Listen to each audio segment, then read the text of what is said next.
السلام عليكم ورحمة الله وبركاته.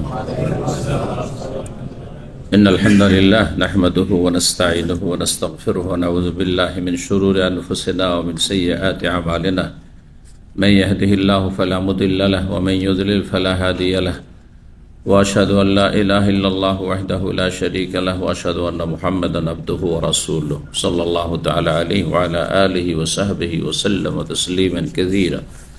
أما بعد، فقد قال الإمام البخاري رحمه الله تعالى: باب إذا طلقها ثلاثا ثم تزوجت بعد العدة زوجا غيره فلم يمسها. قال حدثني عمرو بن علي قال حدثنا يحيى قال حدثنا هشام قال حدثني أبي عن عائشة عن النبي صلى الله عليه وسلم قال حدثنا عثمان بن أبي شيبة حدثنا عبدة عن هشام عن أبيه عن عائشة رضي الله عنها أن رفاعة القرظي تزوج امرأة ثم طلقها فتزوجت آخر، فأتت النبي صلى الله عليه وسلم فذكرت له أنه لا يأتيها وأنه ليس معه إلا مثل هدبة، فقال: لا حتى تذوق وسيلته ويذوق وسيلتك। সম্মানিত ভাতৃমণ্ডলী, আল্লাহ রাব্বুল আলামিনের প্রশংসা এবং প্রিয় নবী সাল্লাল্লাহু আলাইহি সাল্লামের উপর সালাত ও সালামের পর আজ জুমাবার 9 মুহররম 1447 হিজরি মোতাবেক 4 জুলাই 2025 আমাদের ধারাবাহিক আলোচনা সহিহ বুখারীর তালাকের পর্ব নম্বর 10। ইমাম বুখারী রাহিমাহুল্লাহর তালাকের পর্বের অধ্যায় নম্বর 37। বিষয়বস্তু সম্পর্কে বলছেন ইমাম বুখারী রাহিমাহুল্লাহ তাআলা, বাবুন, এই অধ্যায় হচ্ছে ইযা তাল্লাকাহা সালাসান, কোন পুরুষ যদি তার স্ত্রীকে 3 তালাক দিয়ে দেয়, 3 বারে 3 তালাক দিল, এটি হচ্ছে সহিহ সুন্নাহ ইসলামী তরিকা। 3 তালাক হয়ে গেছে। সুম্মা তাজাওয়াজাত বাদাল ইদ্দাতি যাওজান গায়রাহা, তারপরে তৃতীয় তালাকের পরে যে ইদ্দত রয়েছে সেই ইদ্দত পার করল। ইদ্দত পার করে অন্য স্বামীর সাথে বিবাহ বসল। বিবাহ তো অন্য স্বামীর সাথে হইল, কিন্তু ফালাম ইয়ামাসসাহা, দ্বিতীয় স্বামী যার সাথে বিবাহ বসল তার সাথে তার মিলন হলো না, সে তাকে স্পর্শ করেনি, অর্থাৎ তার সাথে সহবাস হয়নি, তালাক হয়ে গেল। তারপরে যদি ফিরে আসে আগের স্বামীর কাছে, তাহলে চলবে কি না? চলবে না। কি করতে হবে? স্বেচ্ছায় বিয়ে হইতে হবে, না চুক্তির বিয়ে চলবে? হিল্লার বিয়ে, হারামকে হালাল করার জন্য, কন্ট্রাক্টের বিয়ে, 1-2 রাত রাখো তারপরে ঘুরিয়ে দিও, চলবে না? এটা লানতের কাজ, এটি আল্লাহর লানত, গজবের কাজ, হারাম, কাবিরা গুনাহ এবং জেনা ব্যভিচার। এই নোংরামি বেদাতি সমাজে বেদাতি মোল্লারা রেখেছে। এটি একজন মুসলিম কখনো করতে পারে না, এত নোংরামি কাজ ইসলামের দোহাই দিয়ে, জেনা ব্যভিচার। তো স্বেচ্ছায় বিবাহ হলো সংসার করার জন্য। বিবাহ কেন করে মানুষ? 2-4 রাত রাখার জন্য না তার সাথে স্থায়ীভাবে দাম্পত্য জীবন গড়ার জন্য? স্থায়ীভাবে তার সাথে সংসার করার নিয়তে, তারপরে পারুক আর নাই পারুক, ঠিক না? সবাই এই নিয়তে বিয়ে করে, বিবাহ করে যে বিয়ে করেছে এই জন্য যে ছেলে মেয়ে হবে, এটা একটা উদ্দেশ্য। তাহলে এই নিয়তেই বিয়ে করলো, বিয়ে করার পরে তার সাথে বনিবনা হইল না, সে পুরুষের পক্ষতে হইল না অথবা নারীর পক্ষতে হইল না, তারপরে তালাক হয়ে গেল। আসলে এরকম তালাকের উদ্দেশ্যে বিয়ে করেনি, যে এর কাছ থেকে ছুটতে পারলে কাজ হয়ে গেছে, না, মোটেই না। তো বিবাহ হইল, বিবাহর পরে সহবাস হওয়া শর্ত রয়েছে। কি শর্ত রয়েছে? যে পরে স্বামী গ্রহণ করলো তার সাথে সহবাস শর্ত রয়েছে। বিবাহ শরীয়তসম্মত বিয়ে হইতে হবে, কোনো চুক্তির বিয়ে নয়। আর তারপরে তার সাথে সহবাস মিলন হইতে হবে সর্বনিম্ন 1 বার। আর তারপরে যদি তালাক হয়ে যায় তাহলে আগের স্বামীর জন্য হালাল, অন্যরা যেমন বিয়ে করতে পারে তেমন আগের স্বামীও বিয়ে করতে পারে, যদিও 3 তালাক দিয়েছিল, ঠিক না? যেহেতু অন্য স্বামীর সাথে বিয়ে হয়ে মিলনের পরে ফিরে এসছে, কিন্তু অন্য স্বামীর ঘরে গেল না, 3 তালাক দেওয়ার পরে আবার তাকে নিয়ে সংসার করছে, হারাম। 3 তালাক দেওয়ার পরে বিয়ের নবায়ন করলো, চলবে? সেটাও হারাম। 3 তালাক দেওয়ার পরে বিয়ে হইলো আর এক স্বামীর সাথে, কিন্তু তার সাথে মিলন হইল না, তারপরে বিয়ে করলো, হবে? সেটিও হারাম। তাহলে কতগুলি অবস্থায় হারাম। হারামের রাস্তা মেলা, হারামের রাস্তা মেলা, 3টি বললাম। হ্যাঁ, আরো হইতে পারে, কিন্তু হালালের রাস্তা খুব সীমিত। দুনিয়ায় এটার নাম দুনিয়া। হালাল রুজির রাস্তা খুব সীমিত। ডিউটি করছেন, বেতন নিচ্ছেন, হালাল ব্যবসা করছেন, হ্যাঁ, এদিক সেদিক ডানে বামে যাচ্ছেন না। হালাল রুজির রাস্তা, হালাল জীবনযাপনের রাস্তা কি খুব সীমিত, এতে বরকত রয়েছে। কিন্তু হারামের রাস্তা মেলা, চুরি করা, ডাকাতি করা, বেঈমানি করা, আর হারাম ব্যবসা করা, সিগারেটের ব্যবসা, আপনার ওই নাপিতের ব্যবসা, দাড়ি মুন্নার ব্যবসা, তারপরে বহু হারাম ব্যবসা। হারাম ব্যবসা শেষ নেই, ঠিক না? হারাম রোজগারের শেষ নাই। অপহরণ করা, কিডন্যাপকে উঠিয়ে নিয়ে চলে যাও, এক শ্রেণীর লম্পট, লানাহুমুল্লাহ, তাদেরকে আল্লাহ ধ্বংস করুক দুনিয়া আখেরাতে, এবং তাদেরকে আল্লাহ রাব্বুল কঠিন শাস্তি দিক। তারা নিজের জাতিকে নিজেরাই উঠিয়ে নিয়ে যাচ্ছে, আর তারপরে দেশে টাকার দাবি করছে, এই সৌদিয়ার মতো পবিত্র দেশে থেকে। আবাদ আহমুল্লাহ, বলুন আমিন। আল্লাহ তাদেরকে সৌদি আরব থেকে দূর করুন, আল্লাহ তাদেরকে মানব সমাজ থেকে দূর করুন। তো বলছিলাম, কি বলতে গিয়ে বললাম, হ্যাঁ, হারামের রাস্তা প্রশস্ত, কিন্তু তাতে বরকত নেই। বরকত নেই, না দুনিয়াতে বরকত আছে, না আখেরাতে বরকত। আখেরাতে জাহান্নাম, আর দুনিয়াতে মানসিক, পারিবারিক, শারীরিক, হ্যাঁ, সব রকমের অশান্তি। আল্লাহর আযাব গজবের কারণ জমিনে হচ্ছে মানুষের পাপাচার, ব্যক্তি জীবনে হোক, আর পারিবারিক জীবনে হোক, আর রাষ্ট্রীয় ক্ষেত্রে হোক। এসব যতগুলি আযাব, বালা, মুসিবত, জালেম সরকার, জালেম শাসক দেখছেন, দুর্নীতি দেখছেন, সব আমাদের এই মানব সমাজের পাপের কারণে। যে কোনো জীবনের ক্ষেত্রে আপনি অশান্তি দেখছেন, বেফাবেমা কাসাবাত আইদিকুম, আল্লাহ করে বলছে, এটা মানুষের কৃতকর্মের কারণে, পাপের কারণে। ওয়াফুন কাসির, আল্লাহ বহু ক্ষমা করছেন, না হলে থাকতেই দিতেন নাই জমিনে, সবকে ধ্বংস করে দিতেন। তো আল্লাহ মাফ করুন আমাদেরকে, আর খারাপদের অনিষ্ট থেকে, তাদের কারণে দুনিয়ায় যে আযাব আসছে, এসব অনিষ্ট থেকে আল্লাহ ভালো মানুষদের হেফাজত করুন। তো বলছিলাম, বিবাহ শাদীর ক্ষেত্রে, হ্যাঁ, কোন পুরুষ কোন নারীকে হালাল করবে, এই ক্ষেত্রে রাস্তা সীমিত। এখানে আরেকটা কথা শুনে রাখেন, হক হচ্ছে একটি, আর বাতিল হচ্ছে মেলা। দেখেন, আল্লাহ এক, হ্যাঁ, আর রসুল এক, কাবা এক, একটা, সব এক, ঠিক কিনা? অঙ্কের মতো 1 1 2, তাই না? এটা হচ্ছে ঠিক হক। আর বাকি যতই আপনি অঙ্ক কষবেন, 1 1 3, 1 1 5 4, 1 1 10, যাই গণবেন আপনি, সবগুলি কি ভুল? সব ঠিক ওই রকমই।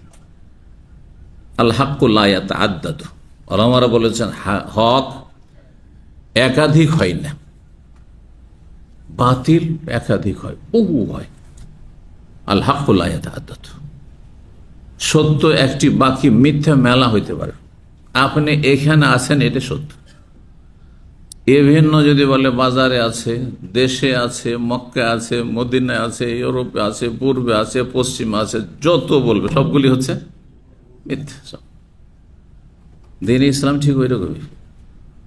73 ফিরকার মধ্যে একটি ফিরকা জান্নাতি, হেদায়েত প্রাপ্ত, একটি জামাত, আর বাকি সবগুলি 72 হচ্ছে সব জাহান্নামী, সব পথভ্রষ্ট, সব জাহান্নামের রাস্তায় আছে। তাহলে হক, সত্য, হালাল, হ্যাঁ, ভালো, বুঝছেন, এটাকে আপনাকে এই এত ভেজালের মধ্যে তলাশ করে নিতে হবে, ভেজালের মধ্যে তলাশ করে দিতে হবে। দুনিয়া এমন কি, সুবহানাল্লাহ, শুধু দিনের বিষয় না, দুনিয়ার ব্যাপারে খাঁটি মধু, খাঁটি দুধ, হ্যাঁ, খাঁটি মশলা, খাঁটি, হ্যাঁ, সবকিছু, এটা হচ্ছে শুধু একটি, আর ভেজাল মেলা, মেলা ভেজাল, ভেজালের শেষ নেই। মেলা রকমের ভেজাল মধু হইতে পারে, মেলা রকমের ভেজাল ফুড হইতে পারে, আলাদা রকম হইতে পারে, কিন্তু খাঁটি হচ্ছে একটি। তো ইমাম বুখারী রাহিমাহুল্লাহ বলছেন, ইযা তাল্লাকা সালাসান, যদি কোনো পুরুষ স্ত্রীকে 3 তালাক দেয়, সুম্মা তাজাওয়াজাত বাদাল ইদ্দাতে, ইদ্দতের পরে যদি বিয়ে করে, তার মানে তালাক দেওয়ার সাথে সাথে বিয়ে করতে পারবে না, এটাও মনে রাখবে। তালাক হইল, কোর্টে তালাক করাইলো একজন উকিলকে ধরে, হ্যাঁ, আর তারপরে বা কাজীকে ধরে, আর সাথে সাথে বিয়ে পড়িয়ে দিল, চলবে না। যারা কারো স্ত্রীকে নিয়ে উদা হচ্ছে এই নোংরা নিকৃষ্টরা, হ্যাঁ, আর তারপরে সাথে সাথে ওকে ডিভোর্স করে, আর সাথে ব্যাকডেট দিয়ে, কিন্তু ব্যাকডেট দিলে কি ডেট ব্যাক হয়ে যায়? সাথে সাথে হচ্ছে, আর সাথে সাথে বিয়ে পড়িয়ে দিল। যারা এই কাজগুলি করছে, উকিল হোক আর কাজী হোক, আল্লাহ কত লানত এদের উপরে, যতটুকু হারাম পয়সার জন্য। আউযুবিল্লাহ। ও তো জানছে যে এখনই তো আমি ডিভোর্স করাইলাম, কি করে এখন এসে কোর্ট ম্যারেজ করাচ্ছে? আল্লাহ এদের বরবাদ করুন। জি। তারপরে বিয়ে বসবে বাদাল ইদ্দাত, ইদ্দত পার হওয়ার পরে, জাওজান গায়রাহু, অন্য স্বামীর সাথে, ওই স্বামীর সাথে নয়, 3 তালাক যেহেতু হয়ে গেছে। ফালাইমাসাহা, বিয়ে বসলো অন্য স্বামীর সাথে, কিন্তু যদি বিয়ে বসার পরেও তার সাথে সহবাস না হয়, তাহলে কি হালাল হবে? হালাল হবে না।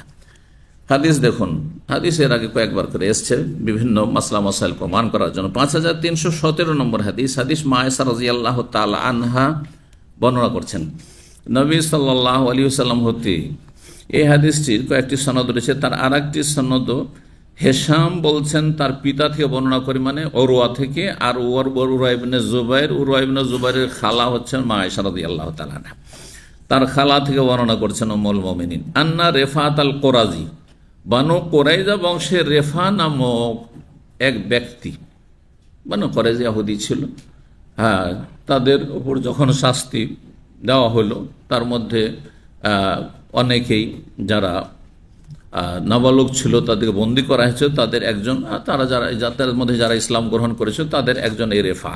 তো বানু কোরাইজা ইহুদি বংশের এই রেফা কোরাজি তাজাওয়াজা ইমরাতান, জনৈক মহিলাকে বিয়ে করেছিল, সুম্মা তাল্লাকা, তারপরে তালাক দিয়ে দিয়েছিল, 3 তালাক হয়ে গেছে। ফাতাজাওয়াজাত আখার, তারপর অন্য স্বামীর সাথে বিয়ে বসেছিল তার স্ত্রী। বিয়ে বসার পরে, হ্যাঁ, 2-1 দিন পরেই ফাতাতিন নবী, সেই মহিলা নবী সাল্লাল্লাহু আলাইহি ওয়াসাল্লামের কাছে আসলো মাসলা জিজ্ঞাসা করার জন্য। ফাযাকারাত লাহু আন্নাহু লা ইয়াতিহা, তারপরে নবী সাল্লাল্লাহু আলাইহি ওয়াসাল্লামের সামনে অভিযোগ করলো যে আমি যে বিয়ে করলাম আরেক স্বামীকে, এই রেফার পরে সে তার কাছে আগমন করতে পারছে না, আসতে পারছে না, মানে কি সহবাস সে সক্ষম নয়, নপুংস, অপারগ, সেই যৌন ক্ষমতা তার নেই। ওয়ান্নাহু লাইসা মাহু ইল্লা মিসলু হুদবা, আর তার গুপ্তাঙ্গ তার কাছে কেমন রয়েছে? মিসলা হুদবা, কাপড়ের এক প্রান্তের মতো। কাপড়ের প্রান্তে যেমন সুতা বেরিয়ে থাকে ওই রকম, মানে সুতায় যেমন কোনো কি থাকে না, হ্যাঁ, শক্ত হওয়ার কোনো ক্ষমতা থাকে না, তেমনি তার গুপ্তাঙ্গে কোনো ক্ষমতা নেই, মিলনের ক্ষমতা নেই। ফাকালা, নবী সাল্লাল্লাহু আলাইহি ওয়াসাল্লাম উদ্দেশ্য বুঝতে পেরেছেন সে মহিলার, যে আমি তো বিয়ে করেছিলাম আরেকজন একে বিয়ে বসেছিলাম যে তার সাথে সংসার করব, কিন্তু তার সাথে সংসার করব কি দেখি, সংসার করার উদ্দেশ্য কি, বিয়ে করার উদ্দেশ্য কি? নিজেকে গুনাহ থেকে বাঁচানো। পুরুষ গুনাহ থেকে যেমন নিজেকে বাঁচাবে বিয়ের মাধ্যমে, মহিলাও নিজেকে গুনাহ থেকে বাঁচাবে। এটা হচ্ছে একটা গুরুত্বপূর্ণ উদ্দেশ্য। আমার একটি আলোচনা আছে বিবাহের উদ্দেশ্য। বিবাহের উদ্দেশ্য, আপনি যখন বিয়ে করবেন তার আগে আপনাকে নিয়তটা ভালো করতে হবে, বিয়ে করার উদ্দেশ্যটা কি। সবাই বিয়ে করে তাই করছি, তাহলে পরম্পরা ধর্ম। ওই রকমই যেমন কাউকে জিজ্ঞাসা করছে নামাজ কেন পড়ছে, ও সবাই পড়ে, সেই পড়ছে। আরে ভাই রোজা রাখছো কেন? এই বলছি এই দিনে সবাই রোজা, আজকে সেটা আমিও রেখেছি। এটা কোনো এবাদত হলো নাকি? এটা নাম এবাদত না, এটা নাম আদাত আরবিতে, মানে ট্রেডিশন, পরম্পরা। জি হ্যাঁ, রেওয়ায়াত, রসম রেওয়াজ, বুঝতে পারছেন? আমাদের সে ধর্মকর্মগুলো যে বেদাতি ধর্ম, তাদের যদি জিজ্ঞাসা করেন ভাই আপনি মানুষ মারা গেছে 40 কেন করছেন, আপনি এই 3 দিনে খাবার কেন করছেন, এই ভোজ ভাজ কেন করছেন, আর তারপরে এই অনুষ্ঠানে কেন করছেন, অথবা আপনি এই মিলাদ কেন করছেন, হ্যাঁ এইসব কবর জিয়ারতের দাওয়াত কেন করছে না? বলছে সবাই করছে, সেই জন্য করছে। এটা ধর্ম না, এবাদত না, এতে কোনো নেকি হয় না। এটা হচ্ছে, এটাকে আরবিতে আদাত বলে, ইংরেজিতে ট্রেডিশন বলে। আর তার অর্থ বুঝতে পারছেন, পরম্পরা যেটা সবাই করছে তাই করছি, বাপদাদা থেকে দেখে আসছি, সমাজে দেখে আসছি, আমরাও তাই করছি। এইরকম ধর্ম করে কিছুই পাবেন না, কখনো এরকম ধর্ম পালন করবেন না। আগে এলেম শিখুন, ফরজ, সে অনুযায়ী আমল করুন। সহি ইলম শিখুন, সহি আমল করুন, আর সহি এলেম আমলের দিকে দাওয়াত দেন। এটি হচ্ছে সূরা আসরের তাফসীর। এই ক্ষেত্রে অবিচল থাকুন, অত অসবিসর, পিছপা হব না। আমি বিশুদ্ধ শিখবো, সহি শিখবো, সহি আমল করব, সহি কথা বলবো। কথা বলতে না পারি, অবস্থা বুঝে ব্যবস্থা করব। এমন নয় যে বড়াই আর মারামারি করতে হবে কথা বলতে গিয়ে, জরুরি না। আপনি নিজেকে বাঁচান। জাতি বাঁচতে চায় না জাহান্নাম থেকে, আপনাকে বাঁচতে হবে না, পরিবারকে বাঁচাতে হবে। যাকে পারবেন তাকে বাঁচান। তো নবী সাল্লাল্লাহু আলাইহি ওয়াসাল্লাম বুঝতে পারলেন যে এই মহিলা এখন আগের স্বামীর কাছে ফিরে যেতে চায়। যেই স্বামী যাকে বিয়ে করলাম সে অপারক, হ্যাঁ, কাপুরুষ, তার মানে এর কাছে আমি থাকতে চাই না। কি জন্য থাকবো? আমাদের দেশের ভাষায় বললে ভাত খেতে এসছি, ভাত খাওয়া জাতি না আমরা, জানি কি বলে, মহিলা যদি কোনো পুরুষের কাছে না থাকতে চায়, দেখে যে কাপুরুষ, হ্যাঁ, বিয়ে করার পরে দেখি তার কাছে ভাত খেতে এসছি না, তার মুখ দেখতে এসছি। বুঝতে পারছেন না? তা আসল উদ্দেশ্য যদি গায়েব হয়ে যায় তাহলে তার কাজ হবে না। তো এই কথা বলতে নবী সাহেব বুঝে গেলেন যে আগের স্বামীর কাছে ফিরতে চায়, মানে রেফা কোরাজির কাছে। তখন বললেন, লা, তুমি যেটা ভাবছো সেটা নয়, যে এর সাথে সহবাস হয়নি আর তারপরে এখন এর কাছ থেকে খোলা নিয়ে নেবো আর তারপরে আমি বিয়ে করব, হ্যাঁ, ইদ্যত পার হওয়ার পরে আগের স্বামীকে। হাত্তা তাজুকি ওসাইলাতাহ, যতক্ষণ পর্যন্ত তুমি তার মধুর স্বাদ গ্রহণ না করবে। আসালন থেকে ওসাইলা, হ্যাঁ, ওয়াজুক ওসাইলাতকার, তোমার মধুর স্বাদ সে যতক্ষণ না গ্রহণ করবে, অর্থাৎ পরস্পর মিলন না হবে, শারীরিক সম্পর্ক না হবে, সহবাস না হবে। 38 নম্বর অধ্যায় বলছেন, বাবুন, এই অধ্যায় হচ্ছে ওয়াল্লাহ ইয়াইসনা মিনাল মাহিদ মিন নিসাই ইন ইরতাবতুম ফাইদ্দাতুহুন্না সালাসাতু আশহুর। আল্লাহ রাব্বুল আলামিন সূরা তালাকে ইদ্যত, বিভিন্ন ইদ্যতগুলি বর্ণনা করেছেন। কিছু ইদ্যতের কথা সূরা বাকারাতেও বর্ণনা করা হয়েছে। তো আল্লাহ রাব্বুল বেশ কিছু শ্রেণী রয়েছে, বিভিন্ন শ্রেণীর মহিলারা রয়েছে, হ্যাঁ, যেমন যার অবস্থা সেই রকম তার ইদ্যত রব্বুল আলামিন বর্ণনা করেছেন। ইদ্যত কাকে বলা হয়? ইদ্যত কাকে বলা হয় যদি জিজ্ঞাসা করে আপনাকে, এটা ইসলামের পরিভাষা। হ্যাঁ, সুনির্দিষ্ট একটা সময়, কখন সেটা আসে? তালাকের পরে। আর কোন সময় হয় না? স্বামী মারা গেলে, বিধবা হলে, বিধবা হওয়ার পরে নির্দিষ্ট একটা সময় অপেক্ষা করতে হয়, এই সময় বিয়ে বসা যাবে না। ঠিক আছে? তালাক হওয়ার পরে একটা সময় কাটাতে হবে, সাথে সাথে বিয়ে করা যাবে না, এর নাম ইদ্যত। তালাকের পরে অথবা স্বামীর মৃত্যুর পরে যে নির্দিষ্ট একটা সময় আল্লাহ নির্ধারণ করেছেন, সেই সময়টা অপেক্ষা করতে হবে, পার করতে হবে, আর তারপরে তখন বিয়ে বসতে পারবে। আর ইদ্যতের আবার বিধান রয়েছে, যদি বিধবা হয় তো তার ইদ্যতের বিশেষ বিশেষ বিধিবিধান রয়েছে ইত্যাদি। তো আল্লাহ রাব্বুল বলছেন, ওয়াল্লাহি ইয়াইসনা মিনাল মাহিদ মিন নিসাইকুম, তোমাদের নারীদের মধ্য থেকে যেসব নারীরা মাসিক থেকে নিরাশ হয়ে গেছে। মাসিক থেকে নিরাশ হয়ে গেছে মানে কি? মাসিক বন্ধ হয়ে গেছে। এটা কখন হয় সাধারণত? যেসব মুরব্বীদের স্ত্রীদের মাসিক বন্ধ হয় তারা বুঝতে পারছেন। হ্যাঁ, এমন বয়সের লোক খুব কমই আছে, মাশাআল্লাহ, তাই না? তো কখন বন্ধ হয়? হ্যাঁ, 40-এর পরেই। 40-এর পরে খুব এত তাড়াতাড়ি বন্ধ সাধারণত হয় না। হ্যাঁ, 45-50 এই সময়টাই গেলে, 50-এর পরে প্রায় বন্ধ হয়ে যায়, আর 45 পরেও শোনা যায় আর কি। আমাদের কাছে যেহেতু মাসলা মাসের জিজ্ঞাসা আসে, সেই জন্য আমরা বুঝতে পারি যে কোন বয়সে আছে বন্ধ হয়ে গেল। তো এমনিতে 50-এর দিয়ে গেলে মোটামুটি, আগে আর পরে সবার একরকম হয় না। যেমন মাসিক হওয়ার ক্ষেত্রে 9 বছর থেকে শুরু করে অনেক মেয়েদের 12 বছর 14 বছরে গিয়ে মাসিক হয়। হ্যাঁ, 12 বছর 13 বছর 14 বছরে মাসিক শুরু হয়, কিন্তু কোনো কোনো মেয়েদের 8-9 বছরে শুরু হয়ে যেতে পারে। ওই রকমই মাসিক বন্ধ হওয়ার বিষয়টি রয়েছে।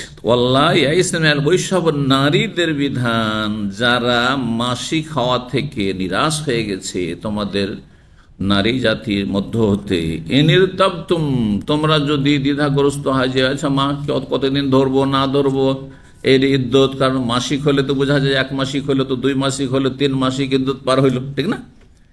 মাসিক হয় না, ফাইদ্যত না সালাসাত আশহুর, তাহলে তাদের ইদ্যত হচ্ছে 3 মাস।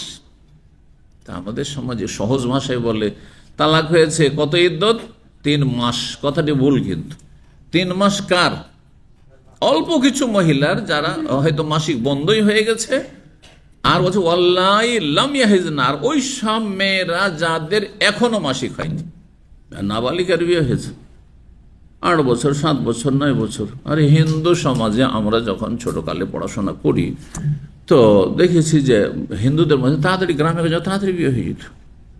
আমরা প্রাইমারিতে পড়তাম, ক্লাস 3-তে আমি ছিলাম মনে পড়ে, ক্লাস 2 একটা মেয়ে ছিল আমাদের গ্রামের, ক্লাস 2 আর বয়স কত হয়? 7 বছর 8 বছর, মেয়েটার বিয়ে হয়ে গেছে। বিয়ের পরে বাবার বাড়ি থাকতো, আর তারপরে মাঝে মাঝে শ্বশুর বাড়ি যেত, তখন স্কুল থেকে অনবস থাকতো, আবার আসতো স্কুল। কয়েক বছর পড়ার পরে যখন বাচ্চা হয়ে গেল তখন স্কুল ছেড়ে দিল। তাহলে নাবালিকার বিয়েটি যে আজকাল নিষিদ্ধ, এটি মানবরচিত বিধান, এটি হিন্দু সমাজেরও ট্র্যাডিশন ছিল না, আর ইসলামের বিধান না, বরং ইসলামের সাথে সাংঘর্ষিক। ইসলামের সাথে সাংঘর্ষিক। মেয়ে যদি সহবাসযোগ্য না হয় তাহলে তাকে উঠিয়ে দেওয়া যাবে না, কিন্তু বিবাহ দেওয়া যাবে। মেয়ে যদি সহবাসযোগ্য হয়ে যায় মানে মাসিক হয়ে গেছে, মানে সহবাসযোগ্য হয়ে গেছে,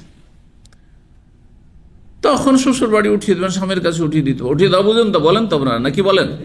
হ্যাঁ, কোন কোন আপনারা উঠিয়ে দেওয়াই বলেন সম্ভবত, কিন্তু আমাদের অঞ্চলে বিদায় করা, শ্বশুর বাড়ি বিদায় করা, বিদায় আলবেদা থেকে, হ্যাঁ আলবেদা থেকে। জি,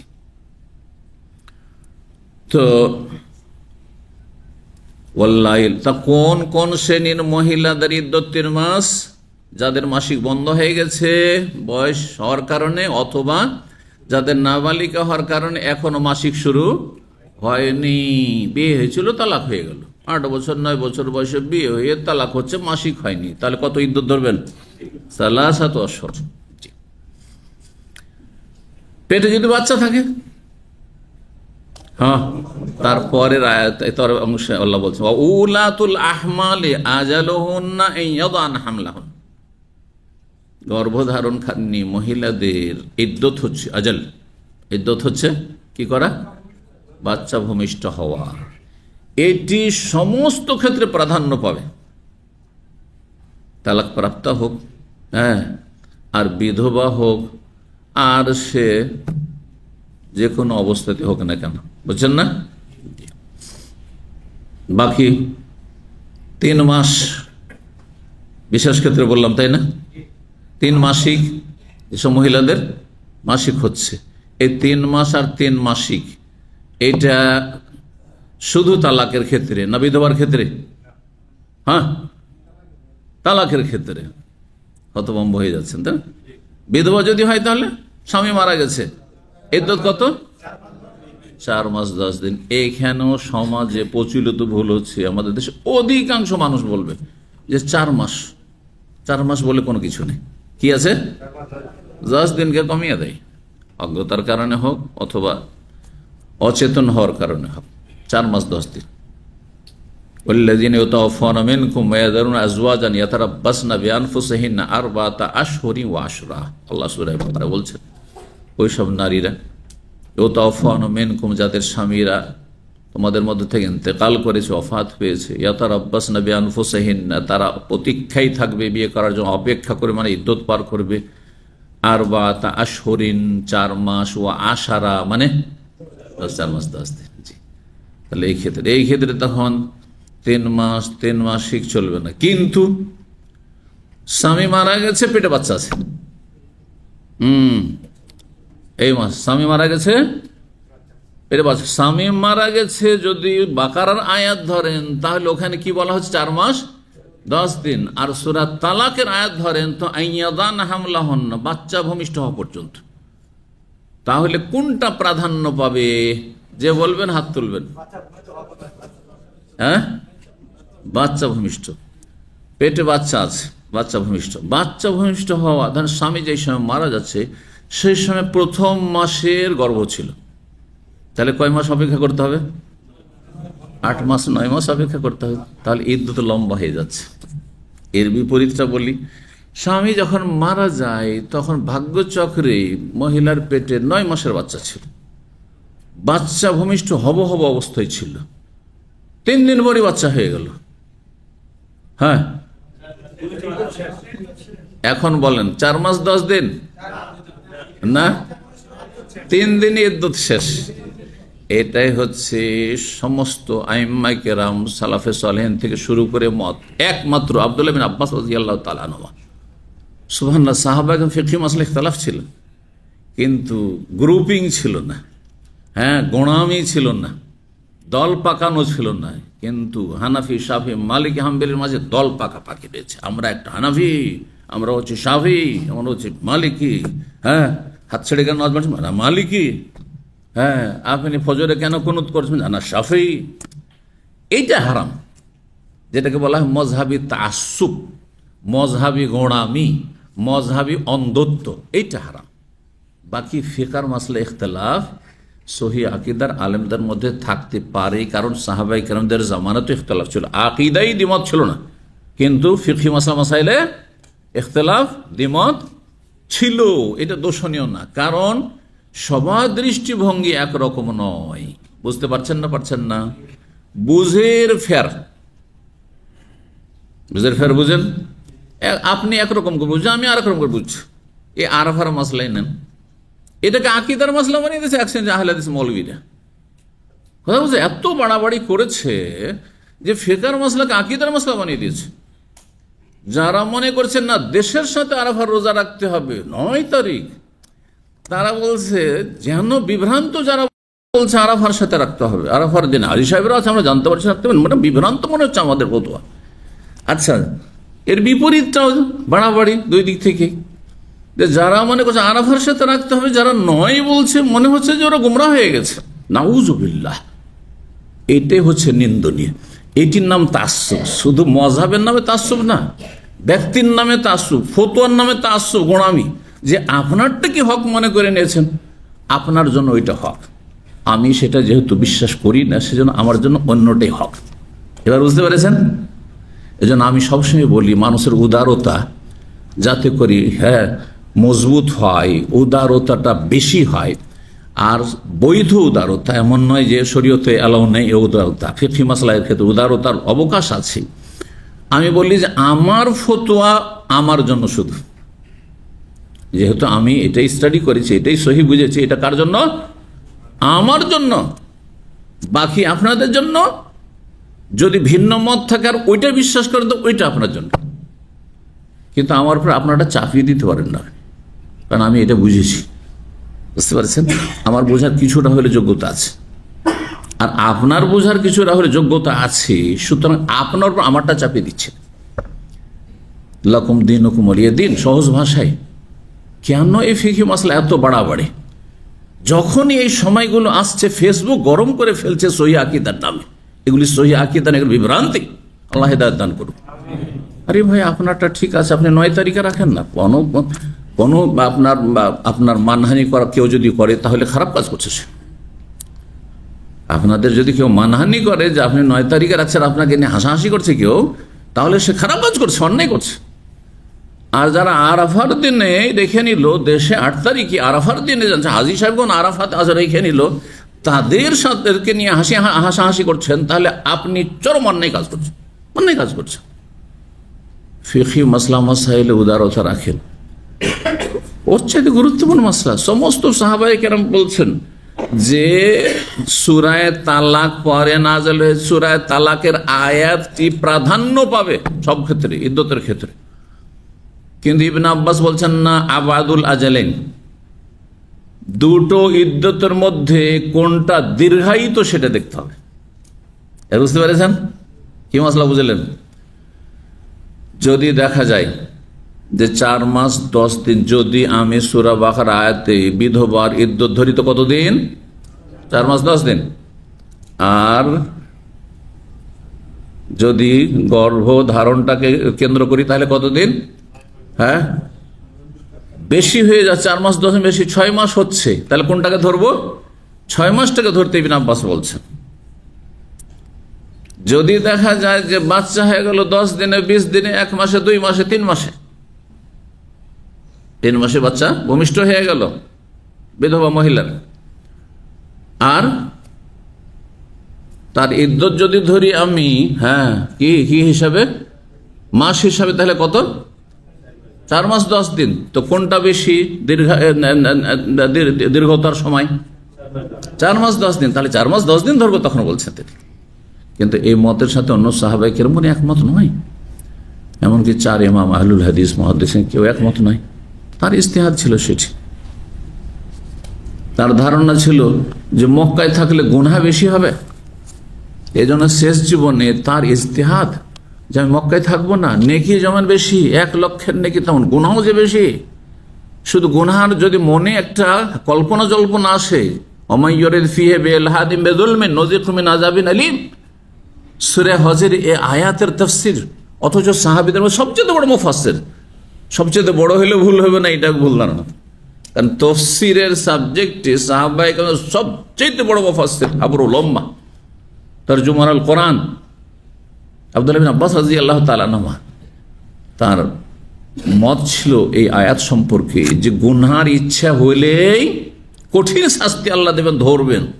তো যে কোনো সময় শয়তান মনে গুনার কথা নিয়ে চলে আসতে পারে, এটা পাপের কথা মনে চলে আসতে পারে যে এটা না করেই ফেলি, তারপরে করলাম না, তাও ধরবেন আল্লাহ।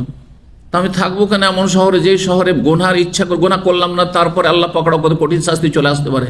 সেজন্য শেষ জামানে কোথায় হিজরত করেছিলেন? কোথায়?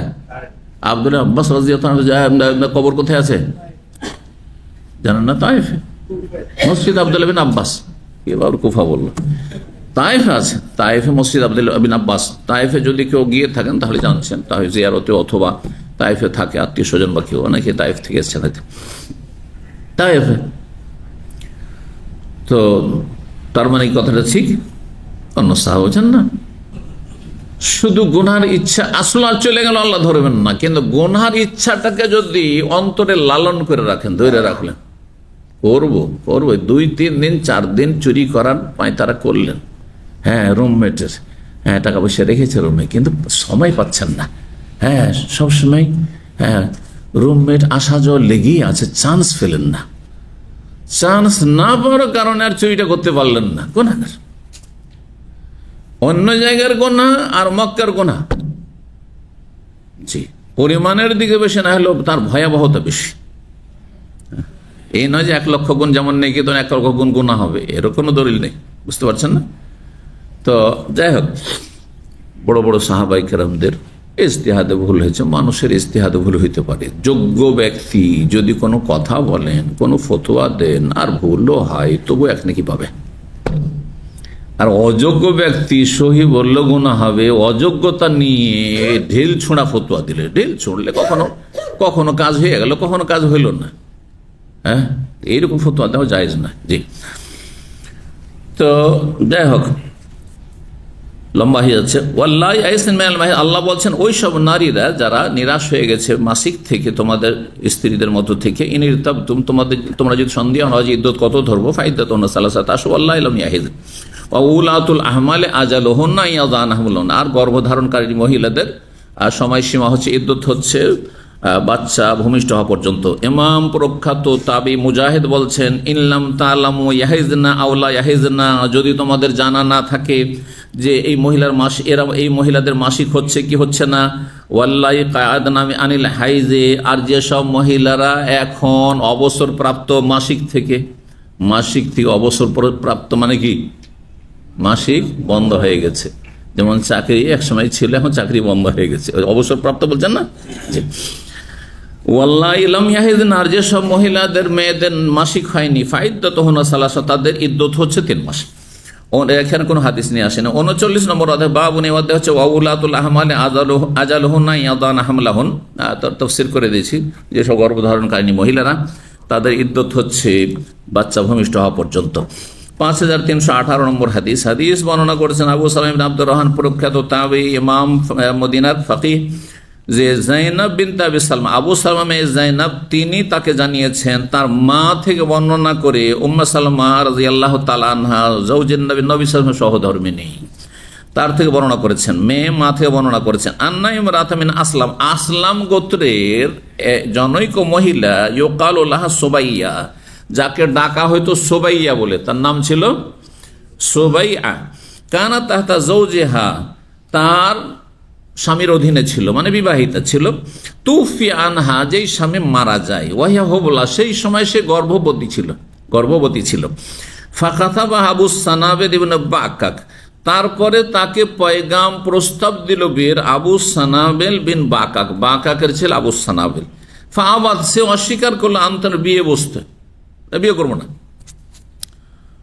ফাকালাত ওয়াল্লাহি মা ইয়াসলুহু আন তানকিহি হাত্তা তা'তাদি আখিরাল আজালাইন, তখন আবু সানাবিল বলছে, তুমি বিয়ে করতে পারবে না, তুমি মানুষ আমাকে বিয়ে করো, আরেক জায়গায় বিয়ে বসবে, হ্যাঁ, তো বিয়ে করতে পারবে না, তুমি আল্লাহর কসম করে বলছি তোমার বিয়ে করা চলবে না। মা ইয়াসলুহু আন তানকিহি ওয়াল্লাহি না, ফাকালাত, ওই আবু সানাবিল বলেননি, ওই মহিলাই বললেন যে ওয়াল্লাহি মা ইয়াসলুহু আন তানকিহি হে। ফাকাল, বর্ণনাকারী হচ্ছেন উম্মে সালমা রাদিয়াল্লাহু তাআলা আনহা, তিনি বলেছেন, তার কথাই তিনি বলছেন, আল্লাহর কসম করে বলছে, মা ইয়াসলুহু আন তানকিহি হাত্তা তা'তাদি আখিরাল আজালাইন, তোমার জন্য সমীচীন নয় বা জায়েজ নয় যে তুমি বিয়ে করতে পারবে যতক্ষণ পর্যন্ত দুটো মেয়াদের দীর্ঘতর মেয়াদ ইদ্যত না পার করবে, হ্যাঁ, বা ইদ্যত না কাটাবে। দুটো মেয়াদের যেটি দীর্ঘতর, একটু বুঝালাম না দীর্ঘতর, হ্যাঁ, একটা হচ্ছে 4 মাস 10 দিন, আর একটা হচ্ছে বাচ্চা ভূমিষ্ঠ হওয়া, তার মধ্যে যেটা লম্বা হবে, দীর্ঘায়িত হবে। ফামাকাসাত কারিবা মিন আশরে লায়াল, কিন্তু এই মহিলা একবারে গর্ভের শেষ সময়কালের দিকে ছিল, শুধুমাত্র আনুমানিক 10টা দিন অবস্থান করেছে স্বামীর ইন্তেকালের পরে, আর তারপরে এসে বলছে, ইয়া রাসূলুল্লাহ, আমার বাচ্চা ভূমিষ্ঠ হয়ে গেছে। সুম্মা জাআতিন নবী সাল্লাল্লাহু আলাইহি ওয়াসাল্লাম, তারপর নবী সাল্লাল্লাহু আলাইহি ওয়াসাল্লামের কাছে মাসলা জিজ্ঞেস করার জন্য আসলো, তাকে ফতোয়া দেওয়া হয়েছিল আব্দুল্লাহ বিন আব্বাস রাদিয়াল্লাহু তাআলা মতের ওপর, কিন্তু মতটি ঠিক ছিল না, যা প্রমাণ করে রাসূলুল্লাহ সাল্লাল্লাহু আলাইহি ওয়াসাল্লাম এই হাদিস। কি, নবী সাল্লাল্লাহু আলাইহি ওয়াসাল্লাম কাছে মহিলা যখন আসলে, ইয়া রাসূলুল্লাহ, আমার বাচ্চা কিন্তু ভূমিষ্ঠ হয়ে গেছে, এখন কি বিয়ে বসতে পারবো? ফাকালা, তখন বললেন রাসূলুল্লাহ, ইনকিহি, তুমি বিয়ে করতে পারো, বিয়ে করতে পারবা, বিয়ে বসতে পারো। 5319 নম্বর হাদিস বর্ণনা করেছেন ওবায়দুল্লাহ ইবনে আব্দুল্লাহ, তিনি বলেন, তার পিতা থেকে বর্ণনা করে, হ্যাঁ, ওবায়দুল্লাহ ইবনে আব্দুল্লাহ বিন উতবা বিন মাসউদ, জি, তো তার পিতা থেকে বর্ণনা করেছেন, আন্নাহু কাতাবা ইলা ইবনুল আরকাম, তিনি ইবনুল আরকামকে লিখে পাঠালেন, আই আসআলা সুবাইয়াতুল আসলামিয়া, সুবাইয়া আসলাম গোত্রের যে মহিলা, তাকে যেন জিজ্ঞাসা করা হয় এই মাসআলাটি, যে তার পেটে বাচ্চা ছিল, হ্যাঁ, আর সে বিধবা হয়েছিল, তো তার ইদ্যতটা কি নিয়মে কাটিয়েছে, 4 মাস 10 দিন, না বাচ্চা ভূমিষ্ঠ হওয়ার সাথে সে ইদ্যত পার করে দিল, হ্যাঁ, কারণ সে হচ্ছে সাহেবাতুল কিসসা, তার ঘটনা, হ্যাঁ, তার যখন ঘটনা, সে মাসলা সম্পর্কে সে বেশি জানে, তো তার কাছ থেকে কনফার্ম হতেন তারা। কাইফা আফতাহান নবী সাল্লাল্লাহু আলাইহি ওয়াসাল্লাম, কিভাবে নবী সাল্লাল্লাহু আলাইহি ওয়াসাল্লাম তাকে ফতোয়া দিয়েছিলেন, তাহলে বোঝা গেল ফতোয়া ইসলামের একটি গুরুত্বপূর্ণ বিধান। নবী সাল্লাল্লাহু আলাইহি ওয়াসাল্লাম সম্পর্কে বলা হয়েছে কেমন ভাবে নবী ফতোয়া দিয়েছিলেন। কোরআনে কারিমে একাধিক আয়াতে ফতোয়ার, ওয়াস্তাফতুনাকা ফিন নিসাই, হে নবী তোমাকে জিজ্ঞাসা করছে, ফতোয়া জিজ্ঞাসা করছে, ইয়াস্তাফতুনাকা ওয়াস্তাফতুনাকা ফিল কালালা, কালালার মাসলা সম্পর্কে জিজ্ঞেস করছে মানুষরা, বোঝা গেছে না? সুতরাং এক শ্রেণীর নাস্তিক, এক শ্রেণীর সেকুলার, এক শ্রেণীর ইসলামের দুশ্মন মুনাফিক, তারা ফতোয়ার বিরুদ্ধে বিষোদ্গার করে, তাদের শক্তভাবে জবাব দেবেন। জি, তাদের এই অধিকার নেই। তাদের যদি বাতিলকে মানার অধিকার থাকে, তো আপনার হক মানার কেন অধিকার থাকবে না? বুঝছেন না? তারাই যখন বলছে পশ্চিমা সভ্যতাকে নিয়ে এসে যে বাক স্বাধীনতা আছে, তো সব রকম স্বাধীনতা, এমনকি তাদের যৌন স্বাধীনতাও তাদের কাছে আছে। হ্যাঁ, যদি তাদের বিবস্ত্র হয়ে চলাফেরা করার স্বাধীনতা তাদের মহিলাদের, তো আমাদের ঢেকে রাখার স্বাধীনতা নেই আমাদের মহিলাদের। বুঝতে পারছেন না? এরা আল্লাহ রাব্বুল আলামিন আমাদেরকে পরীক্ষা ফেলেছেন আমাদের মুসলিম সমাজের পাপের কারণে, যার ফলে এরা মাথা চাড়া দিয়েছে। নাহলে এদেরকে নির্মূল করাই হয়েছে ইসলামের বিধান। জি, আল্লাহ রাব্বুল আলামিন জাহিদিল কুফার আল মুনাফিকিন, আল্লাহ বলেছেন। জি, সর্বাত্মক প্রচেষ্টা চালাও কাফের এবং মুনাফিকদের বিরুদ্ধে। মুনাফিক কারা? এই যে এরাই জাতিতে মুসলিম ইসলামের বিরুদ্ধে বলে, জাতিতে মুসলিম হ্যাঁ আর ইসলামের বিধিবিধানের বিরুদ্ধে বলে, জাতিতে মুসলিম আলেম আলমাদের বিরুদ্ধে বলে। কিন্তু দেখেন বেদাতি আলেম নয়। আবার হ্যাঁ, বেদাতি আলেম কোনদের আলেম না। আলেমকে এবং আলেমদের মর্যাদা ফজিলত সম্পর্কে আমার একটি লেকচার আছে। আর যাকে তাকে আলেম বলবেন এটা হবে না। হ্যাঁ, মানুষকে বিভ্রান্ত করে জাহান্নামের দিকে নিয়ে যাচ্ছে, মন গড়া ইসলাম পালন করাচ্ছে, মন গড়া ইসলামের কথা বলছে, মন গড়া ইসলামের ব্যাখ্যা করছে। সাহাবাই কেরামদের জামানার ইসলামের সাথে তার কোনো সম্পর্ক নেই, তাদেরকে আলেম বলবেন না। আলেম না তারা, জালেম তারা। দোয়াতুন আলা আবওয়াবে জাহান্নাম, জাহান্নামের দিকে ডাকছে তারা। জি, তো জিজ্ঞাসা করার জন্য বলা হইল। ফাকালা, তখন যখন জিজ্ঞেস করা হইলো এই মহিলাকে, তখন আফতানি, তখন তিনি বললেন এই মহিলা যে আমাকে নবী সাল্লাল্লাহু আলাইহি ওয়াসাল্লাম ফাতোয়া দিয়েছেন ইজা ওয়াদা তো আনকেহা, যখন আমার বাচ্চা ভূমিষ্ঠ হয়ে যাবে তখন আমি বিয়ে করতে পারি। যখন বাচ্চা ভূমিষ্ঠ হবে তারপরে বিয়ে বসতে পারে, নেফাস অবস্থায় বিয়ে বসতে পারে। বাচ্চা ভূমিষ্ঠ যেদিন হয়েছে সেদিনে বিয়ে বসতে পারে, কিন্তু সহবাস করতে পারবে? কারণ নেফাস প্রসূতির অবস্থায় রয়েছে, প্রসূতির পরে যে ব্লিডিং হয় সেই অবস্থায় রয়েছে। নেফাস থেকে যতক্ষণ পাক না হবে ততক্ষণ পর্যন্ত সহবাস জায়েজ না। যেমন মাসিক অবস্থায় সহবাস হারাম, কাবিরা গুনাহ, তেমনি যতদিন পর্যন্ত বাচ্চা ভূমিষ্ঠ হওয়ার পর রক্ত আসতে থাকবে, সর্বর্ধে 40, 20 দিন, 22 দিন, 30 দিন, 40, সর্বোচ্চ 40 দিন পরে 41 দিন হয়ে যাচ্ছে, তারপরেও যদি ব্লিডিং আসে, তখন বলবো যে ইস্তেহাজ, এটা রোগের কারণে, এর বেশি নিফাস হইতে পারে না। 40 দিন হইলেই তখন গোসল করে পাক পবিত্র হয়ে যাবে, সালাত পড়বে, স্বামীর সাথে সহবাস করতে পারবে। ইস্তেহাজার অবস্থায়, মানে রোগের কারণে যদি ব্লিডিং হয়, অনেক মহিলারা ভুক্তভোগী, রোগের কারণে মাসকে মাস ধরেন, গোটা মাস ধরে রক্ত থাকছে, তাই বললে সেটা মাসেই তার স্বামী সহবাস করতে পারবে না, জায়েজ রয়েছে, কোনো অসুবিধা নেই। রুচি থাকলে আপনি যদি মনে করেন যে কোনো ক্ষতি নেই, স্বাস্থ্যগত কোনো ক্ষতি নেই, অথবা আমাকে গুনাহ থেকে বাঁচতে হবে, সুতরাং জায়েজ আছে। কিন্তু মাসিক অবস্থায় কাবিরা গুনাহ, নেফাস অবস্থায় কাবিরা গুনাহ, হারাম। জি, সহবাস।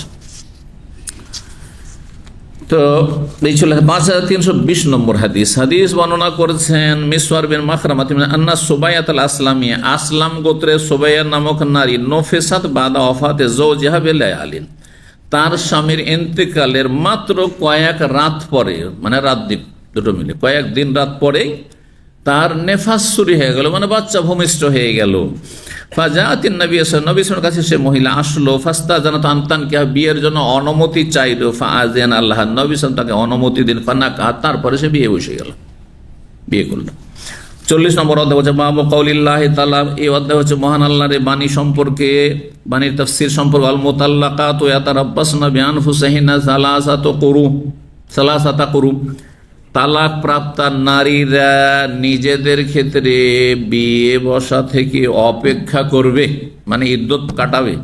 সালাসাতা করু, 3 করু, করু করনের বহু বচন। করু মানে কি? করু শাব্দিক অর্থ হচ্ছে জমা করা, একত্রিত করা, মিলিত করা। কিন্তু করুর ভাষাগত প্রয়োগ কিসের ক্ষেত্রে, এই নিয়ে ফুকাহাদের দুটো মত রয়েছে। হানাফি মযহাব বলছে করু মানে হাইজ, অনেক ওলামাদেরই মত এটি, যে শুধু হানাফি মযহাব, অনেক ওলামায়ে কেরামদের মত হচ্ছে, বা অধিকাংশ ওলামাদের মত হচ্ছে করু মানে কি মাসিক, 3 মাসিক। এই জন্য ইদ্যত আমরা কি বলছি, 3 মাসিকই কিন্তু বলছি। কিন্তু ইমাম শাফি রাহিমাহুল্লাহ বা শাফি মযহাবের ফুকাহাদের মত হচ্ছে করু মানে তোহর, তাহলে তাদের কাছে 3 পবিত্রতা অতিক্রম করতে হবে। তালাক হওয়ার পরে 3টি পবিত্রতা, অনেক সময় কম বেশি হয়ে যাবে। তো এই দুটো মতের উপর ভিত্তি করে একজন মহিলা 3টা মাসিক পার করেছে, কিন্তু 2টো তোহর পার হয়েছে, 2টো পবিত্রতা পার হয়েছে, তাহলে শাফি মাযহাবে এখন হালাল হয়নি তার জন্য বিয়ে করা। বুঝছেন না? জি, 3 পবিত্রতা অনেক সময় পেয়েছে, কিন্তু 2 মাসিক হয়েছে। যখন মারা গেছে সেই সময় 2-4টা দিনের পবিত্রতা পেয়ে গেছে, তো একটা পবিত্রতা সেই সময় পেয়ে গেল, কয়েকটা দিনের, আর তারপর একটা মাসিক আসছে, তারপরে পবিত্রতা এসছে, তো দ্বিতীয় পবিত্রতা হলো, আর তারপরে মাসিক আসলো, তো 2 মাসিক হলো, তারপরে পবিত্রতা এলো, তাহলে 3 পবিত্রতা হয়ে গেল, কিন্তু মাসিক কয়টি?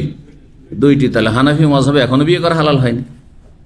তো এই ইখতিলাফের রেজাল্ট, ফলাফল হচ্ছে এটি, যে কখনো হানাফি মাযহাব বা অধিকাংশ ওলামাদের যে মত যে পরো মানে হাইজ মাসিক, তো কখনো আগে বিয়ে করা হালাল হয়ে যাবে, আর কখনো আবার তাতে বিলম্ব হবে, কখনো এর বিপরীত হবে। যাই হোক, তালাক প্রাপ্তা নারীরা ইয়াতারাব্বাসনা বিআনফুসিহিন্না, তারা অপেক্ষা করবে বিয়ে বসা থেকে 3 মাসিক বা 3 হাইজ, যেটাই বলেন, বা 3 তোহর, 3 পবিত্রতা। ওয়াকাল ইব্রাহিম নাখি বলেন, ফিমান তাজাওয়াজা ফিল ইদ্দাতে, কোন মহিলাকে যদি কোন ব্যক্তি ইদ্দতে বিয়ে করে, মহিলা ইদ্দতে ছিল, কাজটি হারাম করেছে, ঠিক না? ইদ্দতে বিয়ে করা জায়েজ না।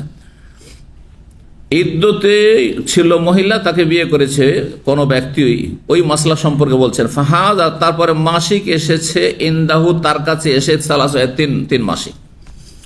বানাত মিনাল আউয়ালে, তাহলে আগের স্বামী থেকে সে বিচ্ছিন্ন হয়ে গেছে।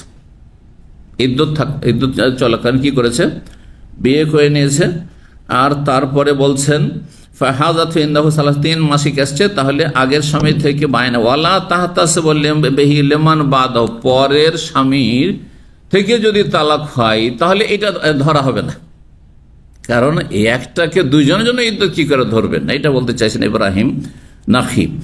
সুতরাং আগের থেকে যখন বিচ্ছিন্ন হল, আগের স্বামী থেকে 3 মাসিকের মাধ্যমে, তাহলে যদি সে তালাক দেয়, তাহলে তার কাছে এসে যে 3 হাইজ হয়েছে, ওয়ালা তাহতা সলিমান বাদ, পরের স্বামীর জন্য সেটা গণ্য হবে না।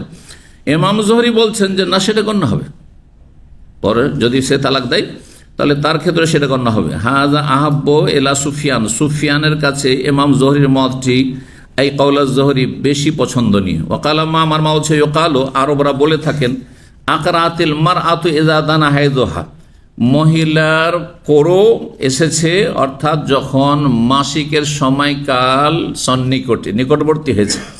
ও আকরাত ইযা দানা তোহরা, আরবরা এটাও বলে, এই ক্ষেত্রেও বলেন যে অমুক মহিলার কোরো এসেছে, মানে ইযা দানা তোহরা, যখন পবিত্রতার সময়কাল কাছে এসছে। তাহলে আরবি ভাষায় বলতে চাইছেন এখান থেকে ইমাম মামার ভাষাবিদ তিনি, যে আরবদের কাছে কোরো শব্দটি হচ্ছে হুরুফে আজদাদ, মানে বিপরীত অর্থবাহী শব্দ।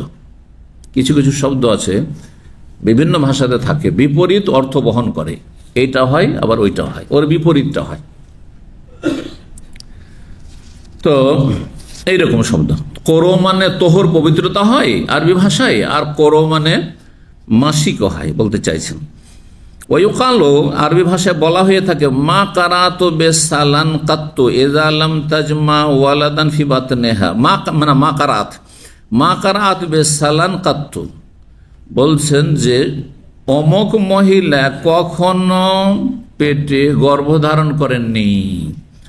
ইযা লাম তাজমা ওয়ালাদান ফি বাতনিহা, কখন বলে এটা আরবরা? যখন পেটে কখনো এখন পর্যন্ত গর্ভধারণ করেনি, পেটে বাচ্চা গর্ভধারণ করেনি, তখন বলে মা কারাত বেসালান।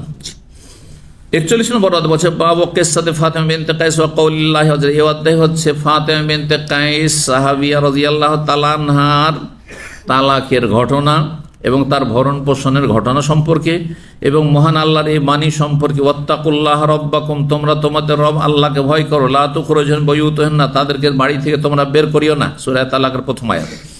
5321 এবং 5322 নম্বর হাদিস বর্ণনা করছেন কাসেম বিন মুহাম্মদ আর সুলাইমান বিন ইয়াসার, দুইজনে মদিনার বড় ফাকিহ ইমাম ছিলেন তাবেঈনদের জামানায়। আন্নাহু সামিআহুমা ইয়াযকুরানে, ইয়াহইয়া ইবনে সাঈদ তাদের ছাত্র, এই দুজন থেকে শুনেছেন। ইয়াহইয়া ইবনে সাঈদ ইবনে আস, ইয়াহইয়া ইবনে সাঈদ ইবনে আস তিনি তাল্লাকা বিনত আব্দুর রহমান ইল হাকাম, আব্দুর রহমান ইবনে হাকামের মেয়েকে, কন্যাকে তালাক দিয়েছিল।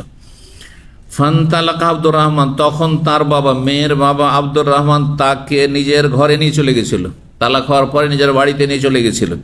ফারসালাত আয়েশা তো উম্মুল মুমিনিন ইলা মারওয়ান ইবনুল হাকাম, তখন আয়েশা রাদিয়াল্লাহু তাআলা আনহা, মুমিনদের জননী, মারওয়ান বিন হাকামের কাছে পাঠালেন এই বিষয়ে, যেটা ভুল করেছে।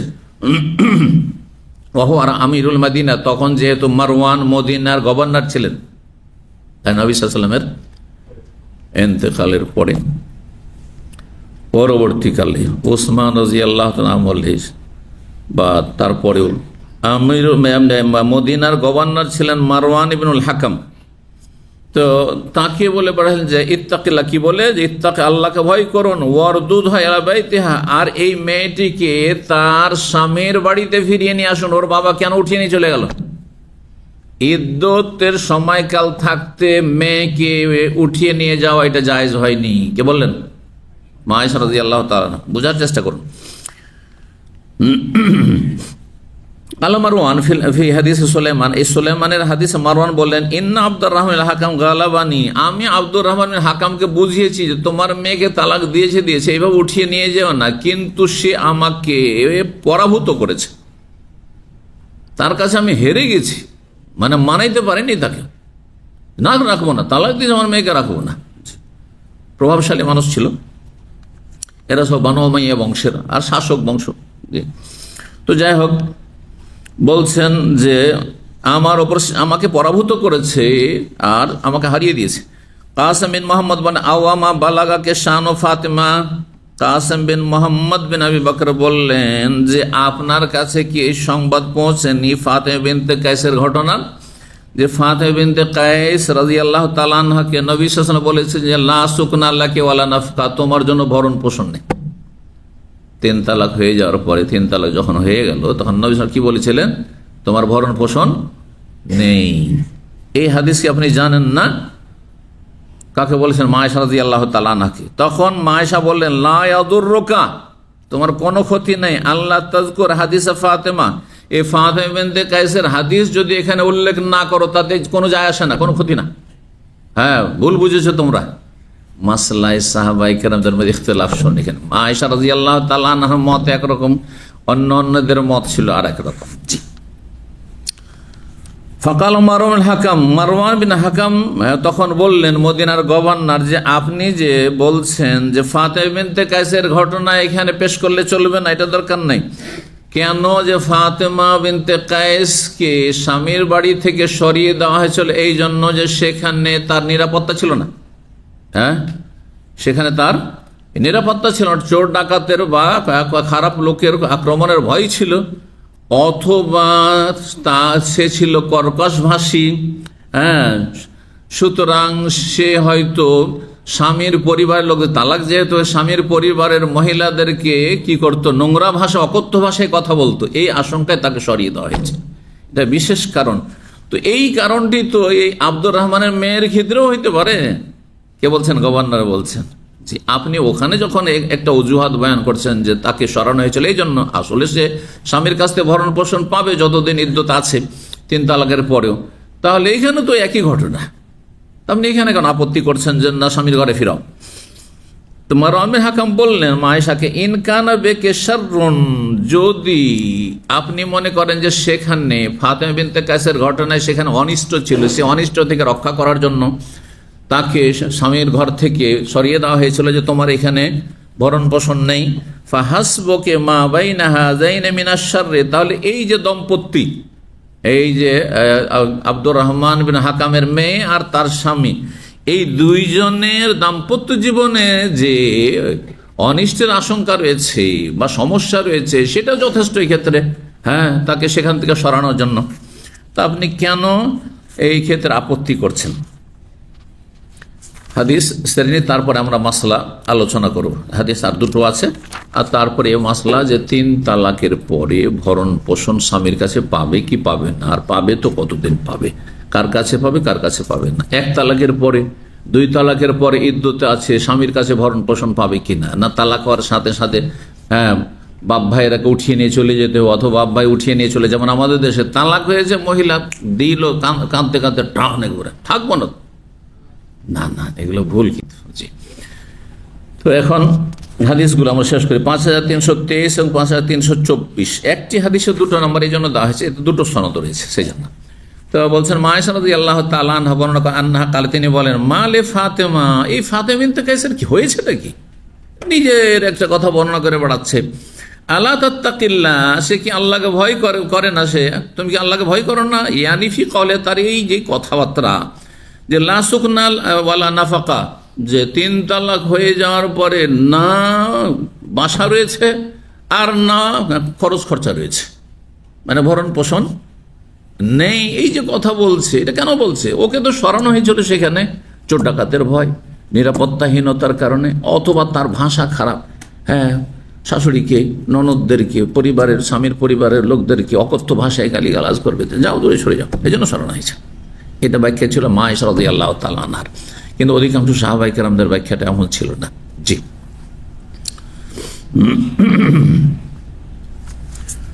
5325 নম্বর, 5326 নম্বর, এখানে দুটো নম্বর এই জন্য আছে যে সনদ, 2 সনদ থেকে হাদিস এসেছে। তো বলছেন উরওয়া বলছেন, উরওয়া ইবনে জুবাইর, মা আয়েশা খালা, তার খালাকে বলছেন আলাম তারা ইলা ফুলানাতা বিনতিল হাকাম, আপনি কি দেখছেন না ওই হাকামের মেয়ে অমুক, যে ওর ঘটনায় তাল্লাকাহা যাওজুহা আলবাত্তাতা, তার স্বামী তাকে অকাট্য শক্ত তালাক দিয়েছে, মানে 3 তালাকে দিয়ে দিয়েছে।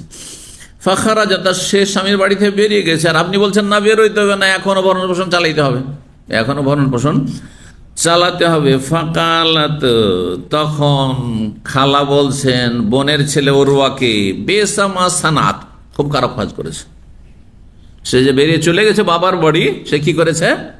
মন্দ কাজ করেছে।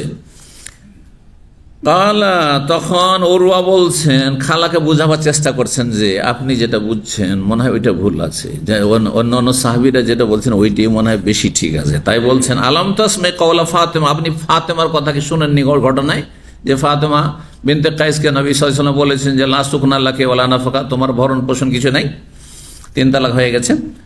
কালাত, শোনো, মা আয়েশা বলছেন আমা শোনো, ইন্নাহু লাইসা লাহা খায়রুন ফি যিকরি হাযাল হাদিস, ফাতেমা যে এই হাদিসটি এই প্রসঙ্গে বর্ণনা করেছে এটি তার জন্য কল্যাণকর নয়। হ্যাঁ, ওয়াজাদা ইবনে আবি জানাদ আন হিশাম বর্ণনা করেছেন তার পিতাতে, আবাত আয়েশা তো আসাদ্দাল আইবে, মা আয়েশা রাদিয়াল্লাহু তাআলা আনহা কঠোর ভাবে দূষণীয় করতেন, বা মানে দোষারোপ করতেন।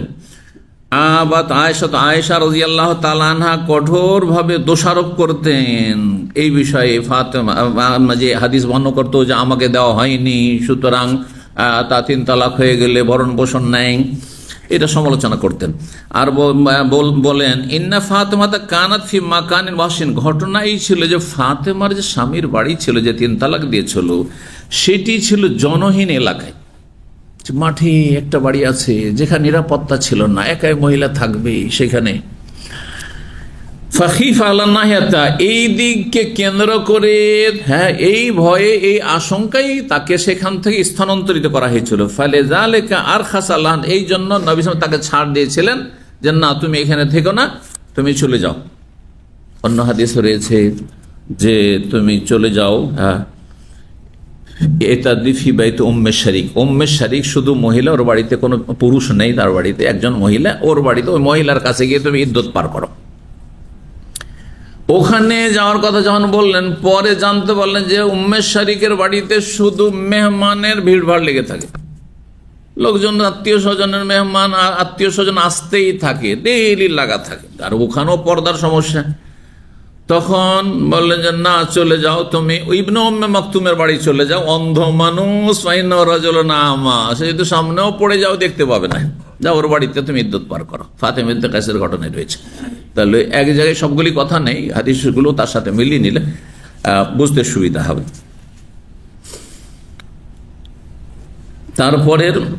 তারপরে যে অধ্যায় আসছে তাতেও এই প্রসঙ্গে হাদিসগুলো আসছে, সুতরাং একটি হাদিস আমরা শেষ করি, আর তারপরে মাসলা পুরোপুরি বর্ণনা করব যে 3 তালাক হওয়ার পরে ভরণ পোষণ পাবে কি পাবে না মহিলা। আর পেলে কতদিন পাবে, কার মতে পাবে, কার মতে পাবে না। 42 নম্বর অধ্যায় হচ্ছে বাবুল মোতাল্লাক। এই অধ্যায় হচ্ছে তালাক প্রাপ্ত মহিলা সম্পর্কে। এজা খসিয়া আলাইহা ফি মাসকানি যাওজা, তার স্বামীর বাড়িতে থাকলে তার জন্য আশঙ্কা রয়েছে, ক্ষয়ক্ষতির আশঙ্কা রয়েছে। কি ক্ষয়ক্ষতি? আইয়ুক্তাহমা আল্লাহ, যে তার বাড়িতে কোনো চোর ডাকাত ঢুকে যাবে, হ্যাঁ, বা ধর্ষণের শিকার হইতে পারে, এরকম আশঙ্কা আছে। আও তাবুজু আলা আহলিহা বিফাহিশা, অথবা সেই মহিলা সেখানে যদি থাকে স্বামীর বাড়িতে, তাহলে স্বামী ওই পরিবারের সদস্যদের কি করবে, অকথ্য ভাষায় কথা বলতে পারে, ভাষা খারাপ, হ্যাঁ, বদমেজাজি, সুতরাং ঝগড়া লাগিয়ে দেবে, আমি তো থাকছি না, তো 2-4 দিন জ্বালিয়ে নি ভালো করে, এটা তো করতে পারে। তো যদি এইরকম ভয় হয় তাহলে সরিয়ে দিতে হবে। এই ছিল অধ্যায়। হাদিস নিয়ে আসছেন 5327 আর 5328। বলছেন বর্ণনা করে ওরওয়া ইবনে জুবাইর আন্না আয়েশা আনকারাত যালিকা আলা ফাতেমা বিনতে কাইস।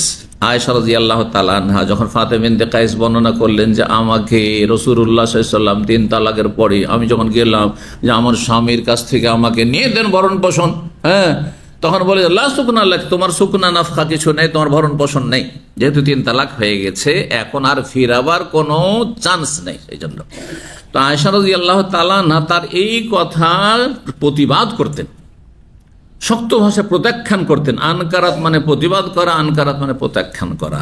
তাহলে এখানে পর্যন্ত আমরা হাদিস যা জানলাম যে ফাতেমা বিনতে কাইসের হাদিস যদি আমরা সামনে রাখি, তাতে কি রয়েছে, 3 তালাকের পরে, হ্যাঁ, স্বামীর কাছ থেকে আর ভরণ পোষণ পাবে না। কিন্তু মা আয়েশা রাদিয়াল্লাহু তাআলা আনহার মত হচ্ছে পাবে। কতদিন পাবে? যতদিন ইদ্যত আছে। ইদ্যত পার হয়ে গেলে তো কোনো সম্পর্ক থাকে না। ইদ্যতের মধ্যে, তার কথার ইদ্যতের মধ্যে যদি ভরণ পোষণ না দেওয়া হয় তাহলে বিয়েও তো করতে পারছে না, তো তাকে তার কে দেখাশোনা করবে, তার কে খরচা চালাবে? বুঝতে পারছেন মশলাটি ভালো করে বুঝে নেন।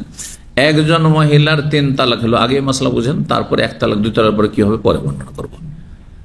3 তালাক হয়ে গেছে, 3 তালাক হওয়ার পরে সাথে সাথে কি বিয়ে বসতে পারবে না? ইদ্যত পার করতে, তাই না? প্রত্যেক তালাকের পরে ইদ্যত রয়েছে। তো তালাক প্রাপ্ত ইদ্যত যেমন শুনলেন, তো ইদ্যত পর্যন্ত এই সময়টাই কোথায় সে বাস করবে, কোথায় খাওয়া দাওয়া করবে? বাবার বাড়ি, সবার তার বাবা নেই, ভাইয়ের বাড়ি, সবার তো ভাই নেই, হ্যাঁ, তাহলে কোথায় থাকবে? রাস্তায় নেমে যাবে। এটা যুক্তিকার, আয়েশা রাদিয়াল্লাহু তাআলা থাকবে।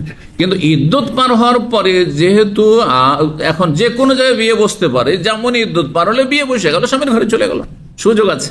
কিন্তু এই সময়টা আপনি বিয়েও করতে শরীয়তে দিচ্ছেন না, অ্যালাউ করছেন না, আর তাকে দেখাশোনার কেউ না থাকতে পারে, আর থাকুক আর না, তো তার একটা অধিকার আছে, হ্যাঁ, যদিও ফিরিয়ে নিতে পারবে না 3 তালাক হওয়ার কারণে স্বামী, কিন্তু এর ভরণ পোষণের দায়িত্ব এতদিন চালিয়ে যেতে হবে। এটি মা আয়েশা রাদিয়াল্লাহু তাআলা আনহার বক্তব্য।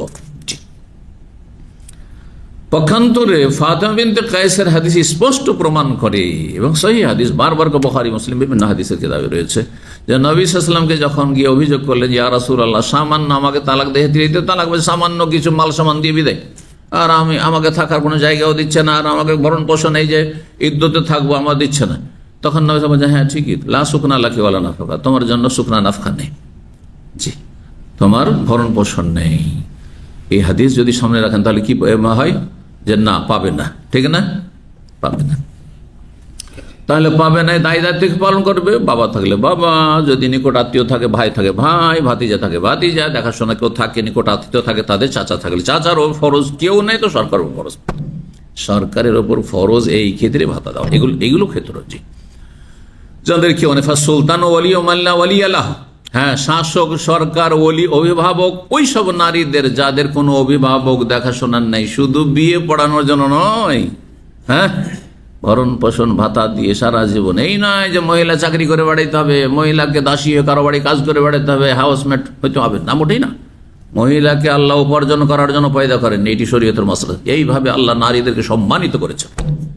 আল্লাহ যদি নারীরা কোরআন এবং হাদিসের আলোকে ইসলাম বুঝতো, তাহলে তার আল্লাহর আরো শুকরিয়ায় সিজদা লুটিয়ে পড়তো, যে আল্লাহ আমাদের কত সম্মানিত করেছেন।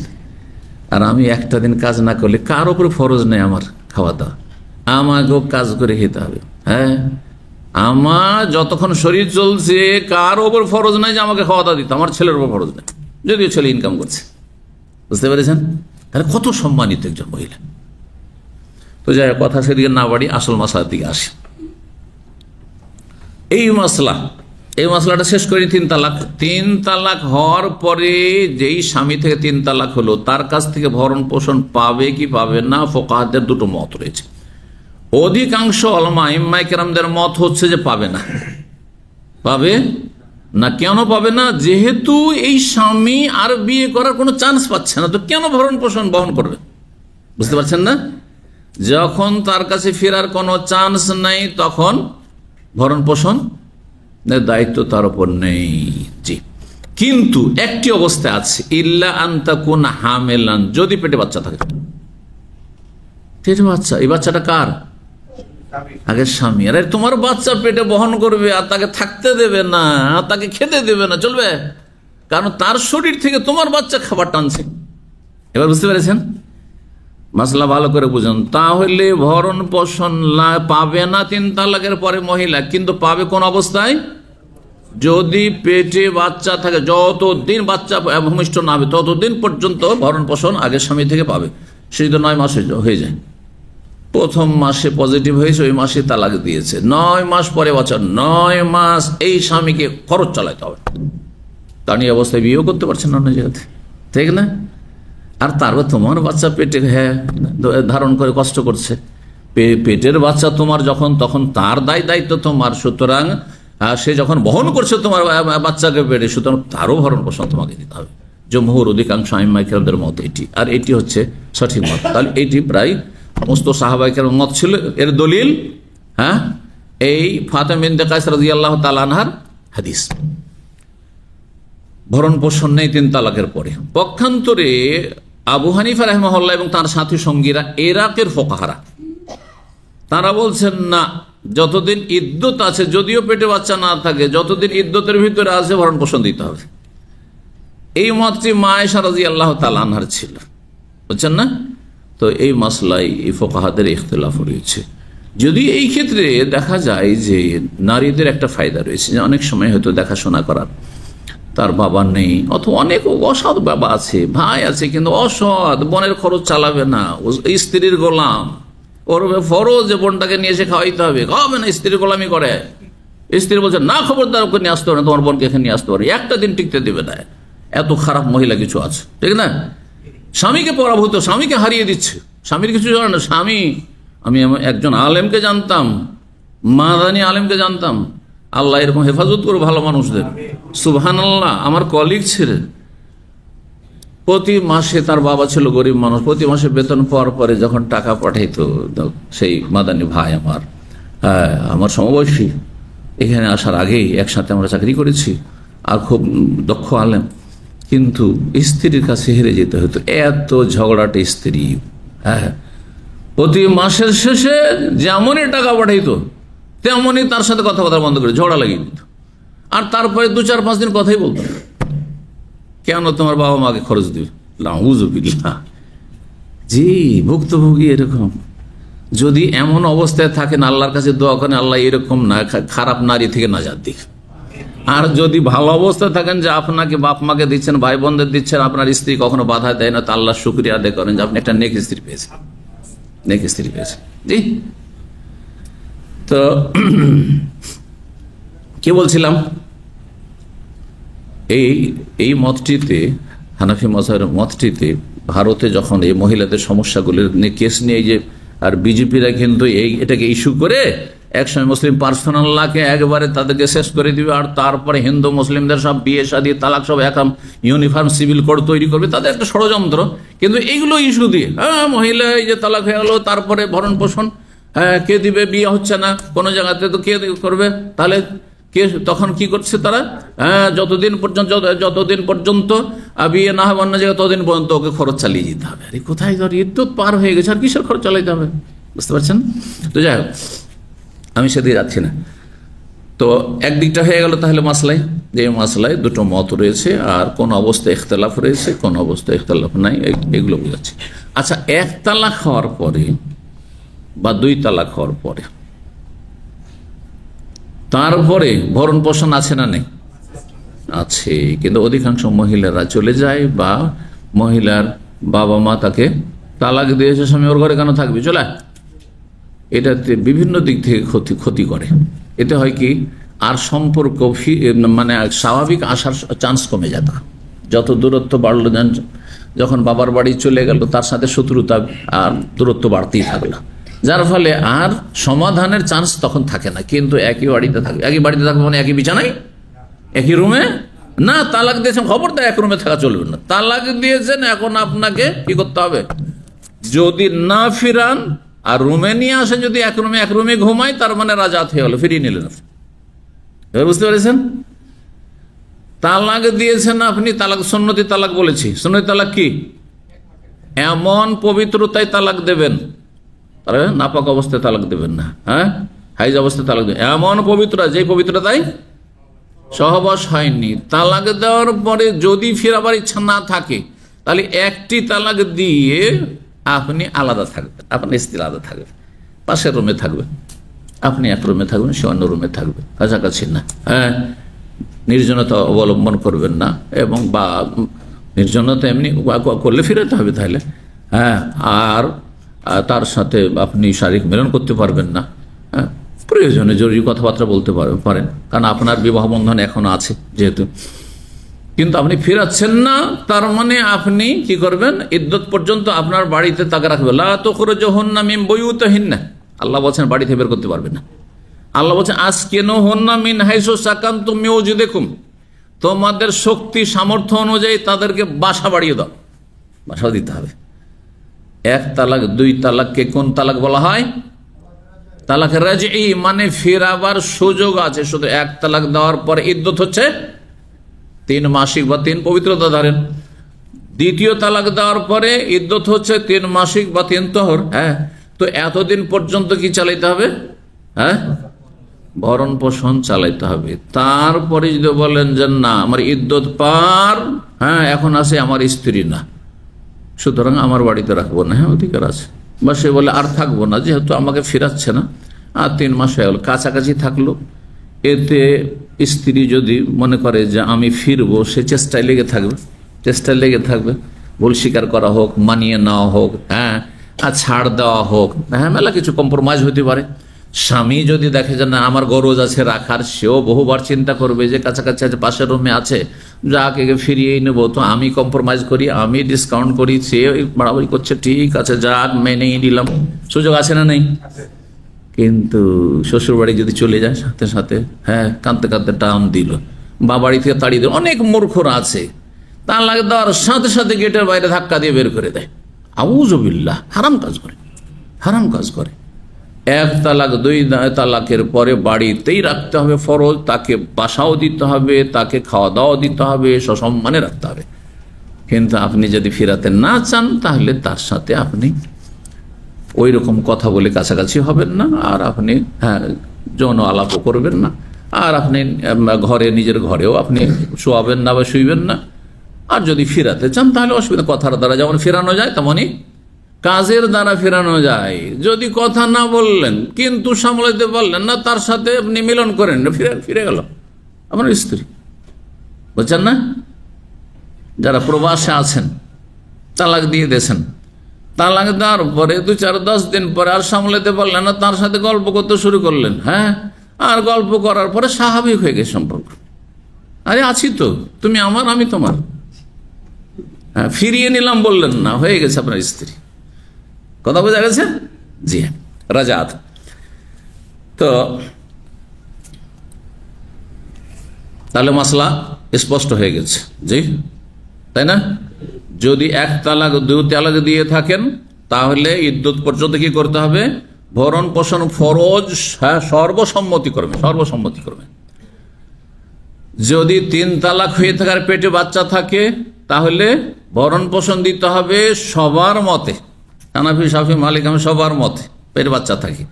3 তালাক হয়েছে, তারপরে পেটে বাচ্চা নাই, তাহলে অধিকাংশ আইম্মা কেরামের মতে ভরণ পোষণ নেই। কেন ভরণ পোষণ নেই? যেহেতু আমার উপর ভরণ পোষণ কি করে ফরজ হবে, যেহেতু আর আমার কাছে ফিরে আসতেই পারছেন না। এবার বুঝতে পেরেছেন? জি হ্যাঁ। আর এটি হচ্ছে দলিল যে ফাতেমা বিনতে কায়েস রাদিয়াল্লাহু তাআলা হাদিস, লা সুকনা লাকি ওয়ালা নাফা, তোমার ভরণ পোষণ নেই। জি। 43 নম্বর অধ্যায় বলছেন বাবু কওলিল্লাহি তাআলা, এই অধ্যায় হচ্ছে মহান আল্লাহর এই বাণী সম্পর্কে, বাণী তাফসীর সম্পর্কে। ওয়ালা ইয়াহিল্লু লাহুন্না, নারীদের জন্য হালাল নয়, আইয়াকতুমনা মা খালাকাল্লাহু ফি আরহামিহিন্না, তাদের পেটে, তাদের গর্ভে, তাদের জরায়ুতে যা কিছু আল্লাহ সৃষ্টি করেছেন তাকে গোপন করবে। অর্থাৎ পেটে যদি বাচ্চা থাকে তো এই কথা বলবেন না যে আমার 3 মাসিক হয়ে গেছে, হ্যাঁ, অথবা পেটে বাচ্চা নেই, হ্যাঁ, কারণ ওদের পেটে বাচ্চা বললে তাহলে তো লম্বা সময় লেগে যাবে, 2 জায়গায় তাড়াতাড়ি 3 মাসিক হয়ে গেছে, মাসিক হয়নি এমনি তো বলে দিলে মাসিক হয়ে গেছে, হ্যাঁ, দিয়ে তাড়াতাড়ি করে অন্য জায়গায় বিয়ে করবো, চলবে না? হারাম হবে। ওইটাই আল্লাহ বলছেন। তো বলছে মিনাল হাইজে ওয়াল হামলে, পেটে হামল মানে গর্ভধারণ আছে নাকি মাসিক হচ্ছে, এটাকে যেন গোপন না করে, যেটা সত্য সেটাই যেন প্রকাশ করে। 5329 নম্বর হাদিস বর্ণনা করেছেন মায়েশা রাদিয়াল্লাহু তাআলা আনহা, তিনি বলেন লাম্মা আরাদা রাসূলুল্লাহ সাল্লাল্লাহু আলাইহি ওয়াসাল্লাম আইয়ান ফেরা, রাসূলুল্লাহ সাল্লাল্লাহু আলাইহি ওয়াসাল্লাম বিদায় হজ শেষে যখন রওনা দেওয়ার মনস্থ করলেন, এখন চলে আসো কয় তারিখে? 13 তারিখের দিন বিকেলবেলা শেষ পাথর মেরে নবী সাল্লাল্লাহু আলাইহি ওয়াসাল্লাম আসলেন মুহাসসাব নামক স্থানে অবস্থান করলেন, যেটা মাহবেদা এলাকায় রয়েছে। মক্কা থেকে আপনার যে মোয়াল্লা এলাকা থেকে বেশ কিছু এগিয়ে গিয়ে যখন আপনি মেনার দিকে যাবেন, মাহবেদা একটা মহল্লা রয়েছে, ওই জায়গায় এর আগে হজের পর্বে বিস্তারিত আলোচনা করেছি। সেখানে একটি জায়গায় অবস্থান করলেন, মুহাসসাব রাত কাটালেন। আর মা আয়েশা রাদিয়াল্লাহু তাআলা আনহাকে তানিম মসজিদে উমরা করতে পাঠালেন ভাইয়ের সাথে, যেহেতু তার উমরা সেপারেট হয়নি মাসিকের কারণে। আর তারপরে রাতারাতি ভোর রাত্রে নবী সাল্লাল্লাহু আলাইহি সাল্লাম বিদায় তওয়াফ করে আসলেন। আর তওয়াফ করে আসার পরে সকাল সকাল সেখান থেকে রওনা দেওয়ার জন্য ইচ্ছুক হইলেন। রাত্রে আমরা চলে যাব, এখন সকাল সকাল বেরিয়ে যাব। তো বলছে ইজা সাফিয়া তো আল্লাহ বাবে খিবাইহা, দেখছেন যে সাফিয়া রাদিয়াল্লাহু তাআলা তার তাঁবুর দরজায় বিষণ্ণ অবস্থায় রয়েছেন, কাইবাতুন, উদ্বিগ্ন রয়েছেন। কাইবা মানে বড় মনটা খারাপ, খুব মন খারাপ সাফিয়া রাদিয়াল্লাহু তাআলা আনহা। কে সাফিয়া? নবী সাল্লাল্লাহু আলাইহি ওয়াসাল্লামের সহধর্মিণী, জি, ইহুদি বংশের ছিলেন। ফাকাল আল্লাহ আকরা ও হালকা, তখন নবী সাল্লাল্লাহু আলাইহি ওয়াসাল্লাম বললেন যে তুমি সর্বনাশ করলে। আকরা ফাকারুহা থেকে, হ্যাঁ, জখম করা, জখম হওয়া, হ্যাঁ, উষ্টি সম্পর্কে আছে না সূরা আশ-শামস ওয়া দুহা, হ্যাঁ, ইযিম বাসা আশকাহা ফাকাল লাহুম রাসূলুল্লাহ নাকাতাল ওয়া সুকিহা ফাকাযাবুহু ফাকারুহা। হালকা, হালকা ইয়াহলুকু, মাথা মুন্ডন করা, মাথা মুন্ডন করা, মাথা মুন্ডন কারো যদি বিনা কারণে মাথা মুন্ডন হয় তো ভালো ভালো নয়। তো আকরা হালকা আরবরা বলতো মানে, হ্যাঁ, তুমি সর্বনাশ কি করলে তুমি, হ্যাঁ, মানে জানতে পারলেন যে মাসিক হয়ে গেছে। কি হয়েছে? মাসিক হয়ে গেছে। নবী সাল্লাল্লাহু আলাইহি ওয়াসাল্লাম বলছেন মাসিক হয়ে গেছে। আর এ তওয়াফে ইফাজা 10 তারিখে যে তওয়াফ, ওই তওয়াফও সারেনি মহিলা মানুষ। এখন আমরা এই সকাল সকাল ভোরে ফজরে বেরিয়ে যাব ভাবছিলাম মদিনার উদ্দেশ্যে, আর এখন তো এই মাসিক 1 সপ্তাহ 10 দিন যদি থাকতো আমাদের সবকে বসিয়ে রাখবে, আমাকে থাকতে হবে স্বামী হিসেবে। তখন সাহাবায়ে কেন সবাইকে বাধ্যতামূলক এখান থেকে যেতে, কেউ তো যাবে না আমাকে ছেড়ে, বুঝতে পারছেন?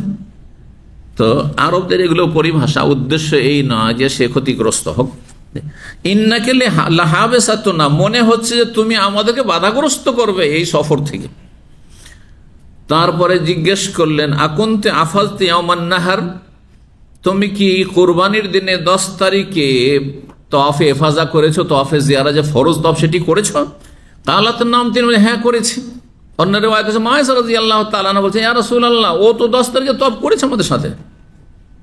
তাহলে বোঝা গেল যে নবী সাল্লাল্লাহু আলাইহি ওয়াসাল্লাম সাহাবায়ে কেরামদেরকে নিয়ে এত ব্যস্ত থাকতেন যে স্ত্রীদেরকে সাথে নিয়ে তওয়াফ করেননি। স্ত্রীরা তাদের মাহরাম, তাদের আত্মীয় যারা নিকটাত্মীয় মাহরাম সহ তারা তওয়াফ সেরেছে, আমলগুলো সেরেছে।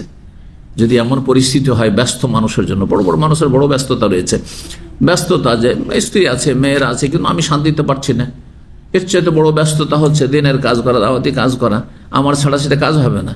কিন্তু এই কাজের জন্য সাথে নিয়ে গিয়ে মেয়েদেরকে বা পরিবারের যারা মহিলারা আছে তাদেরকে নিয়ে তফ করা, সাই করা, এর জন্য আমার ছেলেরা আছে, আমার হয়তো শ্যালকরা আছে যারা মাহরাম, তো চলবে, কোনো অসুবিধা নেই।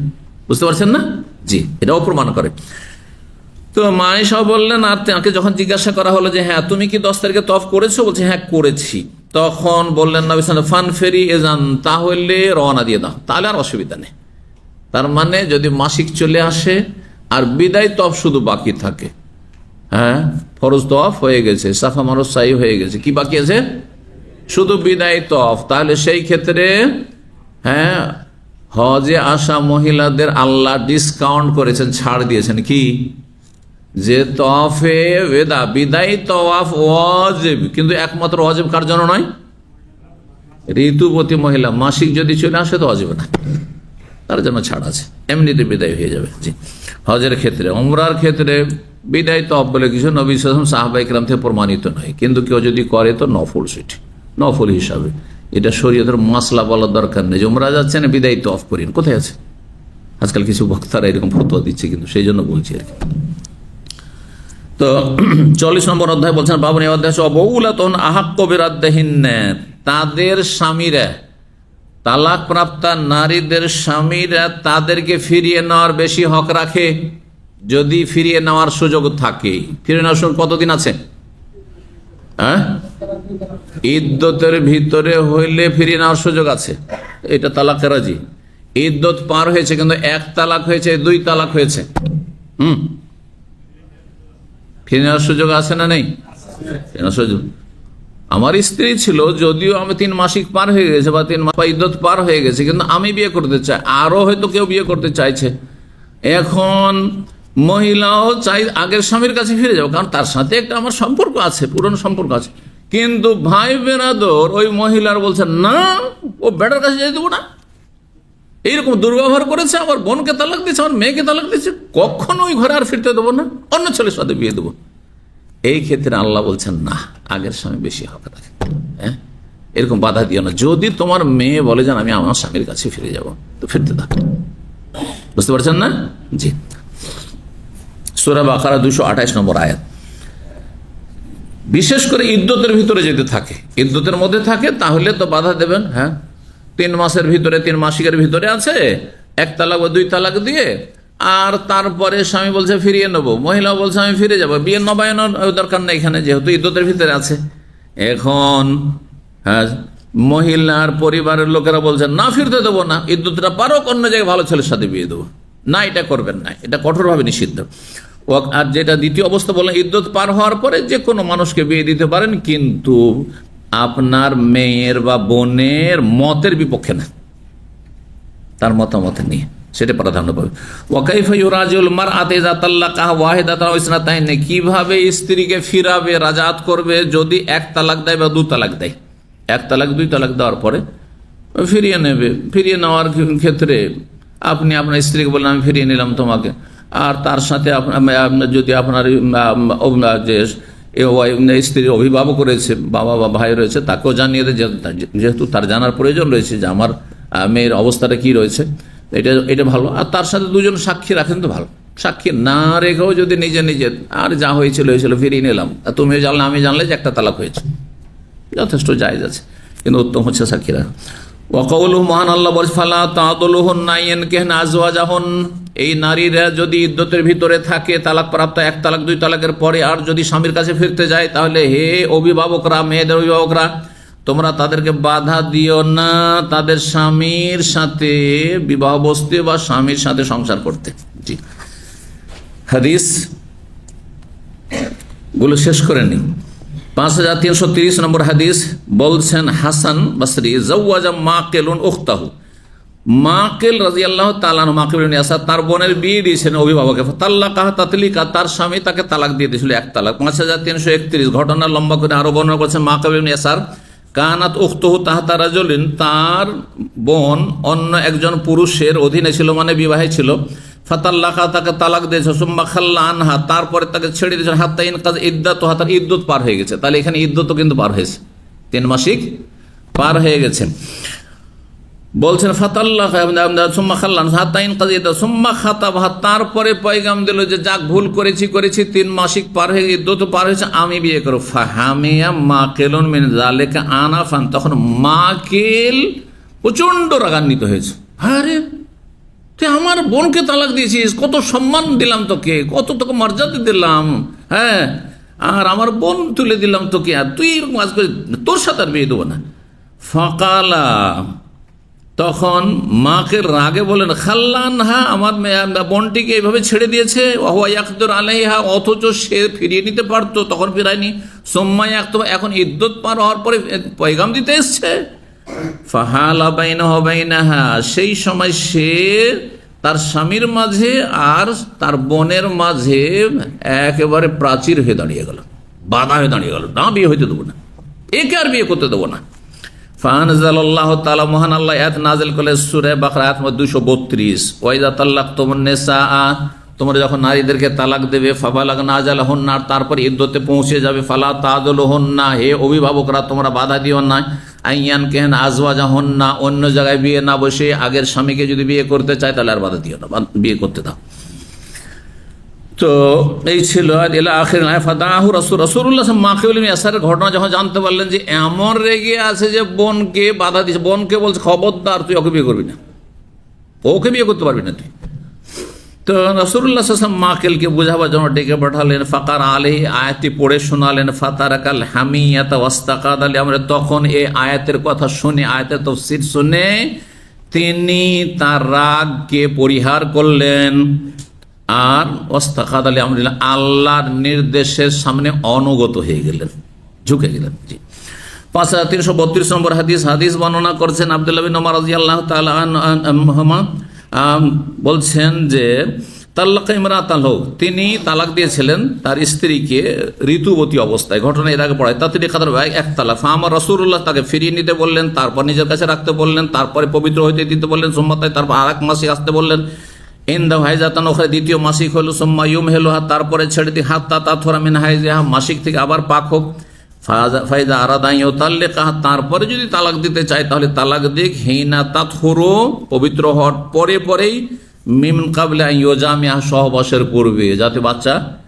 গর্ভধারণের সম্ভাবনা না থাকে। ফাতিলকাল ইদ্দা, এই হচ্ছে ইদ্যত আল্লাতি আমার আল্লাহ, আল্লাহ নির্দেশ দিয়ে আইয়ুতাল্লাকা লাহান নিসা, যে নারীদেরকে এইভাবে তালাক দিবে। ওয়াকান আব্দুল্লাহ, এই আব্দুল্লাহ বিন ওমরকে যখন জিজ্ঞাসা করা হতো এই মর্মে, কাল আলী আহাদিম, তখন তিনি বলতেন কাউকে, ইন কুনতা তাল্লাকতাহা সালাসান ফাকাদ হারামাত আলাইক, তুমি যদি, তিনি বলতেন 3 তালাক যদি দিয়ে থাকো স্ত্রীকে, তাহলে তোমার উপরে হারাম হয়ে গেছে, সেই স্ত্রী ফিরাতে পারবে না, হাত্তা তানকাহা যাওজান, যতক্ষণ অন্য স্বামীর সাথে বিয়ে না বসবে, সহবাস না হবে, তারপরে যদি স্বেচ্ছায় তালাক দেয়। অন্য রিওয়ায়াতে বর্ণনা করেছেন ইবনে ওমর, লাউ তাল্লাকতা মাররাতান ওয়া মাররা, তুমি যদি 1 বা 2 তালাক দিতে, তাহলে ফাইনান নবী আমারানি বিহাযা, নবী সাল্লাল্লাহু আলাইহি ওয়াসাল্লাম আমাকে ফিরিয়ে নিতে বলেছেন, কিন্তু 3 তালাক দেওয়ার পরে ফিরিয়ে নেওয়া যায় না। সর্বশেষ অধ্যায় 45 নম্বর বলছে বাবু মুরাজাতিল হাইজ, এই অধ্যায় হচ্ছে ঋতুবতী মহিলাকে তালাক কেউ যদি দিয়ে দেয় অজ্ঞতাবশত বা ইসলাম বিরোধিতা করে, কারণ মাসিক অবস্থায় তালাক দেওয়া হ্যাঁ হারাম, এই হারাম তালাক কেউ যদি দিয়ে দেয় তাহলেও কি করতে হবে, ফিরিয়ে নিতে হবে। 5333 নম্বর হাদিস বর্ণনা করছেন ইউনুস বিন জুবাইর, বলছেন আমি জিজ্ঞেস করলাম আব্দুল্লাহ বিন ওমরকে, তিনি বললেন তাল্লাকা ইবনে ওমর ইমরাতাহু, তার নিজের কথা বলছেন, ইবনে ওমর আমি নিজে স্ত্রীকে তালাক দিয়েছি, ওয়া হুয়া হাইজুন, স্ত্রী তখন ঋতুবতী ছিল। ফাসালাম, আমার আব্বা গিয়ে নবী সাল্লাল্লাহু আলাইহি ওয়াসাল্লাম জিজ্ঞেস করলেন, তখন বললেন নবী সাল্লাল্লাহু আলাইহি ওয়াসাল্লাম, মুরহু, তোমার ছেলেকে বলো আব্দুল্লাহকে, ইউরাজিহা, তাকে ফিরিয়ে নিক, সুম্মা ইউতাল্লিকু মিন কবুল ইদ্দাতিহা, তারপরে তাকে তালাক দিক ইদ্যতের প্রথমখানে। এই হাদিস প্রমাণ করে ইদ্যতের প্রথমখানে মানে এখানে ইদ্যত মানে তোহর, তাহলে এটা হচ্ছে শাফি মযহাবের দলিল যে কোরো বা ইদ্যত হচ্ছে পবিত্রতা। বলতো তখন আমি বললাম, তিলকা, ওই তালাকটা কি গণ্য হবে, মাসিক অবস্থায় তালাক দিলে কি গণ্য হবে বা হয়েছে? আল্লাহ তখন বলেছে, আর আচ্ছা বলো তো, ইন আজাজা ওয়াস্তামা, কোন মানুষ যদি অক্ষমতার পরিচয় দেয় আর আহমকির পরিচয় দেয়, ওয়াস্তাহমাকা, যদি বোকামি করে, তো তার সেজন্য তালাক হবে না, তার মানে তালাক হয়ে যাবে। কিন্তু মাসিক অবস্থায় তালাক হবে কি হবে না বড় ইখতিলাফ রয়েছে, এর আগে বর্ণনা করে দিচ্ছি। আর বর্ণনা করার প্রয়োজন নাই, অধিকাংশদের কাছে হয়ে যাবে। কিন্তু অনেক বিজ্ঞ ওলামারা বলেছেন যে মাসিক অবস্থার তালাক যেহেতু বেদাতি তালাক, হারাম তালাক, নাজাইজ তালাক, বিশেষ করে শেখ ইবনে তাইমিয়া রাহিমাহুল্লাহ তিনি বলছেন যে না, এই তালাক হবে না। আল্লাহু তাআলা আলাম। ওয়া সাল্লাল্লাহু ওয়া সাল্লাম আলা নবিয়িনা মুহাম্মদ ওয়া আলা আলিহি ওয়া সাহবিহি আজমাইন।